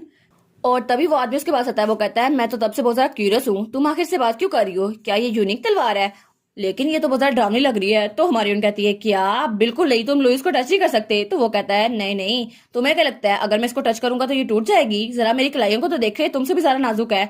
तो हमारी उन सोचती है क्या ये इतने ड्रामे क्यों कर रहा है। तो वो कहती है नहीं लुइस मेरी प्रीशियस फैमिली है और ये बहुत ज्यादा सेंसिटिव है, इसलिए इसे पसंद नहीं है कोई और इसे टच करे। तो लुइस कहता है वाह मास्टर आप तो बहुत अच्छी हैं। तो तब वो आदमी कहता है तुम एक ऑब्जेक्ट को अपनी फैमिली कह रही हो, तुम पागल तो नहीं हो गई। तो वो कहती है तुम पागल हो गए हो, कितने रूड हो, अभी मैं तुम्हें फ्री मिल्क दिया और तुम तो बातें किए जा रहे हो। तो तब वो उसको बातें सुनाई जा रही थी, लेकिन तभी उन्हें आवाज आती है लीना तुम वहां पर क्या कर रही हो। और वहां पर केवन था। वो कहता है मैं तो तुम्हारे लिए बहुत ज्यादा फिक्रमंद था, इसलिए मुझे तुम मिली नहीं, तो मैं तुम्हें ढूंढने के लिए आया। तो तब वो उस प्रीस को देखता है और वो कहता है हैं। तो प्रीस कहता है हैं। तो हमारी कहती है क्या। तो तब वो कहता है आप यहाँ पर क्या कर रहे हैं लॉर्ड के कैसल के बजाय, योर मैजेस्ट। लेकिन तभी हमारा केमन उसका गला पकड़ लेता है। वो कहता है ओहो हो यहाँ पर इतनी दूर आने के लिए थैंक यू सो मच। तो वो कहता है क्या ये मेरा गला क्यों पकड़े हुए है। तो केमन उसके कान में कहता है बिल्कुल चुप, उसको मेरी आइडेंटिटी के बारे में बताने की कोई जरूरत नहीं है और अभी के लिए भूल जाओ मैं एम्परर हूँ। तो वो कहता है क्या मतलब। तो हमारी सोचती है क्या केमन। तो वो कहती है केमन क्या तुम इस आदमी को जानते हो। तो केमन कहता है हाँ बिल्कुल ये फादर आर्नो है, ये हमारी वेडिंग सेरेमनी के लिए आए हैं यहाँ पर। तो हमारी कहती है क्या एक प्रीस्ट। और वो कहती है ओ नो, तो सच में ये एक प्रीस्ट है। तो केमन कहता है हालांकि हर कंट्री में रिलीजियस डिटेल अलग होती है, लेकिन ये आदमी अभी तक नहीं बदला। तो तब उसका गला छोड़ते हुए कहता है मुझे माफ कर दो। तो प्रीस्ट कहता है बहुत ज्यादा दम घुट रहा था मेरा। तो हमारी कहती है अच्छा, लेकिन ये तो मुझे रास्ते में कोलैप्स मिला, ये तो बहुत ज्यादा भूखा था। तो पीछे से दूसरा आदमी कहता है ओ अच्छा, वो तो फ्री स्पिरिट बनने के लिए बहुत ज्यादा मशहूर है ना, इसलिए खुद ही आ गए थे, हमारे साथ नहीं आए। तो हमारी यून कहती है हेलो फादर, मैं दोबारा से आपको ग्रीट करती हूँ, मेरा नाम है लीना। तो वो उसके साथ हाथ मिलाते हुए कहता है ओहो, तो तुम हो यंग लेडी जिसके साथ वो शादी करने वाला है, क्या उसको पता है कि तुम दूसरी दुनिया से आए हो। लेकिन हमारी हीरोइन जल्दी से उसके पास आती है, कहती है क्या आप अजीब सी बातें नहीं कर रहे। और वो कहती है प्लीज मेरे बारे में किसी को कुछ नहीं बताना। तो वो कहता है अच्छा, लेकिन तुम्हारा रिएक्शन तो ऐसा लग रहा है किसी को पता ही नहीं है। तो हमारी हीरोइन तो बहुत ज्यादा गुस्से में आ गई थी। वो कहती है अगर इसने सबके सामने कह दिया मैं दूसरी दुनिया से आई हूँ फिर क्या होगा। तो वो कहता है एनीवे तुम्हारा घर कहाँ पर है, खाना कब तैयार होगा, मैं बहुत ज्यादा भूखा हूँ, जल्दी करो। तो हमारी हीरोइन सोचती है क्या मैं इसको जान से ना मार डालू। तो केवन बड़े घूर के उसकी तरफ देख रहा होता है क्योंकि दोनों का राज उसके पास था। तो प्रीस्ट कहता है लेकिन अगर तुम खाना नहीं देने वाली मुझे फिर तो मेरे पास कोई चॉइस नहीं है सीक्रेट रिवील करने के अलावा। तो वो दोनों कहते हैं क्या। तो वो कहता है मैं तो जरा भूखा हूँ, शायद मैं कुछ और ही कह दूं। लेकिन वो कहता है तुम दोनों का रिएक्शन देखकर लगता है मुझे आज बहुत अच्छी स्टीक मिलेगी खाने के लिए, मैं बहुत ज्यादा पुरजोश हूँ। तो हमारी हीरोइन तो बड़े गुस्से में आई हुई थी। वो कहती है ओहो, मुझे किससे बात करनी पड़ी है, ये आदमी तो बहुत ज्यादा अनोइंग है, प्रीस्ट होकर भी इतना सारा ब्लैकमेल कर रहा है मुझे, लेकिन मैं केमन को पता नहीं चलने दे सकती हूँ कि मैं दूसरी दुनिया से आई हूँ। पता नहीं ये आदमी इतना ज्यादा अनोइंग क्यों है। हमें बताया जाता है कि किंगडम के मुकाबले में एम्पायर में रिलीजियस एक्टिविटी इतनी ज़्यादा अच्छी नहीं होती, वो तो बस सिर्फ नॉर्मल होती हैं। लेकिन चूंकि एम्पर रिलीजन के बारे में थोड़ा इंडिफरेंट है तो लोग भी इसके बारे में इंडिफरेंट है, और उसके बदले में यहाँ पर फाइनेंशियल डिफिकल्टीज बहुत ज़्यादा होती है। और तब ये सारी बातें कोई लिख रहा था, तभी वहाँ पर कोई आता है, वो कहता है हमें फिर से एक डेफिशिएंसी मिली है, योर हाई प्रीस्ट प्लीज आप इसे देख लें। और वो था एम्पायर का टेम्पल ट्रेजर कार्डिनल ड्रेटो। तो तब वहां पर कोई भी नहीं बैठा था। वो कहता है क्या यहाँ पर कोई भी नहीं है। तो तब वो कहता है एक मिनट, आखिर वो कहाँ पर चले गए, लेकिन वो यहाँ पर पोशंस के साथ और ब्लेसिंग के साथ काम कर रहे थे ना, तो वो कहाँ गए। दूसरा कहता है तुम तो थोड़ा लेट हो गए हो कार्डिनल, एक लेटर आया था जो एम्पीरियल पैलेस से था, उसमें लिखा था कि पोस्टिन को एम्पीरियल टेरिटरी का हिस्सा बना दिया गया, वो वहीं पर गए हैं, तो प्लीज तुम इस लेटर को देख लो। वो कहता है क्या पोस्टिन, लेकिन वो तो बार्कर किंगडम के अंदर नहीं आता था। तो तब उस लेटर को पढ़ते हुए सोचता है लगता है बहुत ज्यादा खून खराबा होने वाला है, क्योंकि ये सब कुछ ऐसे हुआ है और उनको हाई प्रीस्ट की जरूरत थी, लेकिन वो तो हमें फंडिंग भी नहीं देते, अगर उनको बुलाया जाए तो वो वहां पर ना जाएं। तो तब वो सोचता है एक प्रीस्ट ऐसा है जिसकी डिवाइन पावर को यूज किया जा सकता है लोगों को हील करने के लिए या किसी और काम के लिए, और उसके बाद बहुत ज्यादा हीलिंग एबिलिटीज होती हैं, इसलिए वार के दौरान हमें बहुत ज्यादा मदद के लिए बुलाया जाता है। लेकिन उनमें से सबसे अच्छा है हाई प्रीस्ट, जिसका लेवल हाईएस्ट में से हाईएस्ट है। तो तब उसके साथी कहती है लेकिन ऐसी कोई भी रिक्वेस्ट नहीं थी कि हमें वहां पर जाना है। तो वो कहता है क्या हमें बुलाया नहीं गया, तो क्या मतलब वो जख्मियों को ऐसे ही छोड़ देंगे? लेकिन एम्पर इतना भी अच्छा इंसान नहीं है कि वो लोगों को ऐसे ही छोड़ दे, वो तो उनकी हेल्प करना चाहेगा ना। तो वो कहती है हाँ ऐसा हो सकता है कि वो ब्लडलेस कॉन्क्वेस्ट हो। वो कहता है ये तो इम्पॉसिबल है, दो किंगडम्स का आपस में झगड़ा होने वाला है, ये ब्लडलेस कैसे हो सकता है, वहां पर जरूर कुछ ना कुछ होगा। वो कहते हैं शायद इसलिए क्योंकि उन्होंने लॉर्ड को परसुएट कर लिया, क्योंकि पोस्टन की जो लॉर्ड है वो लेट एम्प्रेस है जो वहां पर रहती थी। वो कहता है हाँ लेकिन हो सकता है उस रीजन में ऐसा कुछ भी हो, लेकिन ये बात सेंस नहीं बनाती। और तब वो हमारे केमन को इमेजिन करते हुए सोचता है ना ना ये तो डेफिनेटली पॉसिबल हो सकता है, क्योंकि वो बाहर से तो बेर की तरह दिखता है लेकिन अंदर से लोमड़ी की तरह चालाक है। तो तब उस लेटर को देखता है, वो कहता है क्या इसमें लिखा हुआ है हिज मैजेस्टी वो शादी करने वाले हैं पोस्टिन में, इसके लिए उन्होंने हाई प्रीस्ट को बुलाया है और इसलिए वो वहां पर जा रहे हैं। वो कहता है रॉयल वेडिंग कैपिटल में नहीं पोस्टिन में, आखिर ऐसा कैसे हो सकता है? और एम्पीरियल बैंक्वेट हॉल और ग्रैंड टेम्पल्स के होते हुए वो एक जगह पर, एक ऐसी जगह पर जहां पर गांव हो, क्या ये लॉजिकल है भी या नहीं? तो उसके साथी कहती है शायद ये ड्यूक डगलस की वजह से होगा, उनके अंकल की वजह से, वो नहीं चाहते कि वो इस सेरेमनी को खराब करें, इसलिए उन्होंने इतनी शांत जगह पर ये सेरेमनी रखी है। लेकिन ये बात सेंस बनाती है कि प्रीस्ट को वहां अर्जेंटली बुलाया गया पोस्टिन में, और वो कहता है इन केस ड्यूक डगलस इस मैरिज को अपोज करें, इसलिए हाई प्रीस्ट को विटनेस के तौर पर वहां बुलाया गया ताकि कोई मसला ना हो। वो कहता है फाइन। तो वो कहता है ठीक है हाई प्रीस्ट को कहो वहां ना जाएं, अगर वो वहां पर किसी भी सूरत गए तो मैं उन्हें माफ नहीं करूंगा, और अगर वहां पर वो गए भी फिर भी अपनी वर्थ को बहुत ज्यादा ऊंचा रखें, जितना पॉसिबल हो सके उतना, वैसे भी वो हमें फंडिंग नहीं देते। तो उसकी साथी कहती है लेकिन तुम तो लेट हो गए, हाई प्रीस्ट तो पहले निकल गए। वो कहता है क्या वो चले गए, लेकिन क्यों? तो वो कहती है जैसे ही उनको पता चला कि वहां पर सेरेमनी होने वाली है वो तो आराम से उठते हुए वहां चले गए। वो कहते हैं फेयरवेल एवरीवन, और जैसे उन्होंने लेटर पढ़ा वो खुद को रोक ही नहीं पाए। तो वो कहता है क्या हाई प्लीज प्लीज सब लोगों में से आप नहीं, ये रियल लाइफ है, ये बिल्कुल भी हेल्पफुल नहीं होने वाला। और तब हमें दूसरी तरफ का सीन दिखा रहता है जहां पे हमारी हीरोइन खाना बना रही थी। तो प्लीज कहता है तुम क्या बना रही हो आखिर? और वो सोचता है ये इतना भी जरा प्रॉमिसिंग नहीं लग रहा, पता नहीं कैसी डिश होगी। तो हमारी कहती है फिक्र ना करें हाई प्रीस्ट, आप हमारे प्रीशियस गेस्ट हैं, इसलिए मैं अच्छा काम कर रही हूँ। और तब हमारी हीरोइन ने तो जल्दी कपड़े बदले थे और खाना बनाने लग गई थी। वो कहता है अच्छा मैं तुम पे ट्रस्ट करता हूँ, लेकिन उसे उस पर ट्रस्ट नहीं था। तो हमारी कहती है केमन क्या तुम मेरी हेल्प कर सकते हो? वो कहता है अच्छा क्या चीज चाहिए? तो हमारी कहती है क्या तुम इसको मैशअप कर सकते हो, मेरे हाथ बहुत ज्यादा दुख रहे हैं तो मैं बाकी डिशेस के लिए ध्यान दूंगी, क्या तुम इस पार्ट को हैंडल कर सकते हो? वो कहता है ठीक है मेरे आंस बहुत ज्यादा स्ट्रॉन्ग है, इसको मुझ पे छोड़ दो। तो हमारी कहती है थैंक यू केमन, थैंक यू सो मच। और वो कहती है ये लोग तो बहुत ज्यादा रिलायबल हैं, ये लोग तो मेरी हेल्प के लिए वॉलंटियर कर रहे हैं। तो पीछे से लुइस कहता है हाँ बहुत ज्यादा रिलायबल है। तो वो कहता है मास्टर मैं भी आपकी किस चीज में हेल्प कर सकता हूँ? तो वो कहती है वाह तुम पहली बार खुद से हेल्प ऑफर कर रहे हो, अगर ऐसा ही है तो तुम एक प्रेस में बदल सकते हो। वो कहता है क्या वो? तो हमारी कहती है हाँ उसमें बदल जाओ। वो कहता है अच्छा ठीक है जैसा आप चाहे, अब तो मैं सबसे ज्यादा रिलायबल हूँ ना। तो हमारी कहती है वाह लुई लुई तुम तो सबसे ज्यादा बेस्ट हो। तो पीछे से उसके दोनों साथी कहते हैं वाह ईगो स्वॉर्ड अपनी शेप भी चेंज कर सकती है। और उसके बाद उसने बॉइल्ड रेड बीन्स को उसके साथ प्रेस किया था हमारे लुइस के साथ, और उसके बाद उसने एक सैंडविच बनाया था। वो कहती है उसको दोबारा से बॉईल करना है और रेड बीन के पेस्ट को कंप्लीट कर देना है, और उसके बाद उसने अपना खाना तैयार कर दिया था। वो कहती है बस यही था मेरा वार्म बन हाफ में, जिसमें रेड बीन पेस्ट और बटर चिपका हुआ है, और आज का लंच है रेड बीन बटर बन, कंप्लीट हो चुका है। तो तब वो कहती है आप लोग इसे खाना पसंद करेंगे? तो तब वहां पर देखती है तो वो दोनों बहुत जरा अजीब नजर से उसे देख रहे थे। वो कहते हैं मैंने इसको देख तो लिया लेकिन इसकी शक्ल अजीब सी लग रही है। तो दूसरा कहता है आखिर इसमें जो ब्लैक कलर की चीज है ये आखिर है क्या?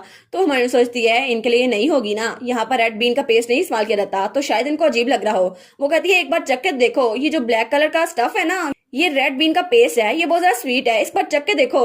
तो तब वो हाई प्रीस्ट को चखता है। वो कहता है ठीक है मैं इसको खाता हूँ, और जब उसको खाता है वो कहता है वाह ये कितना ज्यादा डिलीशियस है, और उसकी आंखें तो पूरी चमक रही थी। वो कहता है मैंने आज से पहले इतनी मजेदार चीज कभी नहीं खाई, ये तो culinary रेवोल्यूशन है, और ये इतनी ज्यादा स्वीट है लेकिन इसका फ्लेवर बहुत ज्यादा बैलेंस किया हुआ है। तो हमारी कहती है ना ये अच्छी है ना, ये बन टोप्ड है, इसमें बहुत ज्यादा बटर है और रेड बीन पेस्ट भी है, लेकिन इसे बनाने में बहुत ज़्यादा मेहनत लगती है क्योंकि इसको हम रोज़ नहीं बना सकते। वो कहता है फिर तो ये लग्जरी डिश हुई ना, ये तो बहुत ज़्यादा अमेजिंग है। तो तब वो दोनों कहते हैं अच्छा ये मज़े की है, तो फिर हम भी इसको खाने की कोशिश करते हैं। तो हाई प्रीस्ट कहता है मुझे एक और मिल सकती है। तो हमारी कहती है अभी तो तुमने खाया था, एक खा गए हो जल्दी जल्दी। तो तब वो दोनों भी खाना शुरू कर देते हैं। वो कहते हैं ये तो जैसा दिखने में बुरा लग रहा था वैसा बिल्कुल भी नहीं है। और वहां पर एक सैंडविच बचा हुआ था। तो हाई प्रीस्ट उसे उठाने लगता है लेकिन हमारी हीरोइन उसका हाथ पकड़ लेती है। तो दूसरा कहता है ये तो बहुत ज्यादा क्लीन है और कितना स्वीट है। तो हमारी कहती है ओ अच्छा हुआ सबको पसंद आया। तो तब केमन कहता है ये बहुत ज्यादा टेस्टी है लेकिन जैसे लीना ने कहा बटर बनाना इजी नहीं है, इसलिए हम इसके लिए कोई सब्सिट्यूट ढूंढ लेंगे। तो हमारी कहती है हाँ हाँ बिल्कुल, लेकिन कॉमनर्स के लिए एनिमल फैट सिर्फ बटर ही हो सकता है और बाकी चीजें बहुत ज्यादा महंगी होगी, इसलिए हम किसी और चीज को यूज नहीं कर सकते। तो केमन कहता है अच्छा ये इतना ज्यादा मुश्किल है। तो वो सोचता है मुझे पता नहीं था कि बटर को लेने के लिए भी कॉमनर्स को इतनी ज्यादा ट्रबल काज करनी पड़ती है, लेकिन मैंने इसके बारे में कभी भी नहीं सोचा था कि ये इतना ज्यादा मुश्किल हो सकता है। तो तब हमारी बहन कहती है मैं सूजन और मिस्टर रसल का पोर्शन अलग रख दूंगी और मैंने थोड़ा सा ग्रैंड माँ के लिए भी तैयार किया है, उनको भी दे आती हूँ। तो पीछे से हाई प्रीस्ट कहता है एक और दे दो ना मुझे, एक और दे दो ना। और वो बिल्कुल पपी बना हुआ था। तो हमारी बहन कहती है मैंने इसके बच्चे कुछ चीजों से एक और चीज बनाई है, अगर आप मुझे तंग करना बंद करेंगे तो मैं आपको दे दूंगी। वो कहता है सच में मुझे नहीं पता वो क्या है लेकिन मुझे खाने में बड़ा मजा आएगा। तो हमारी सोचती है ओहो कभी कभी तो ये बिल्कुल पपी की तरह एक्ट करने लग जाता है। तो तब केमन आ गया था, कहता है किसी और की बीवी के साथ फ्लर्ट करना बहुत ज्यादा बुरी बात है। तो हमारी कहती है क्या?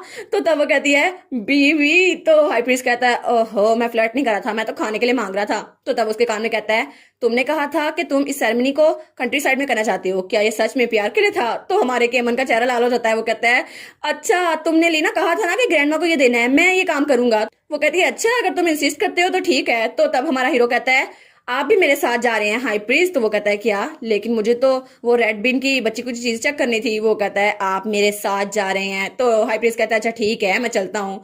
और उसके बाद वो लोग घर से बाहर निकल आए थे। तो हाई प्रीस्ट कहता है ये पहली बार है जब मैं आपको कोरोनेशन के बाद देख रहा हूँ।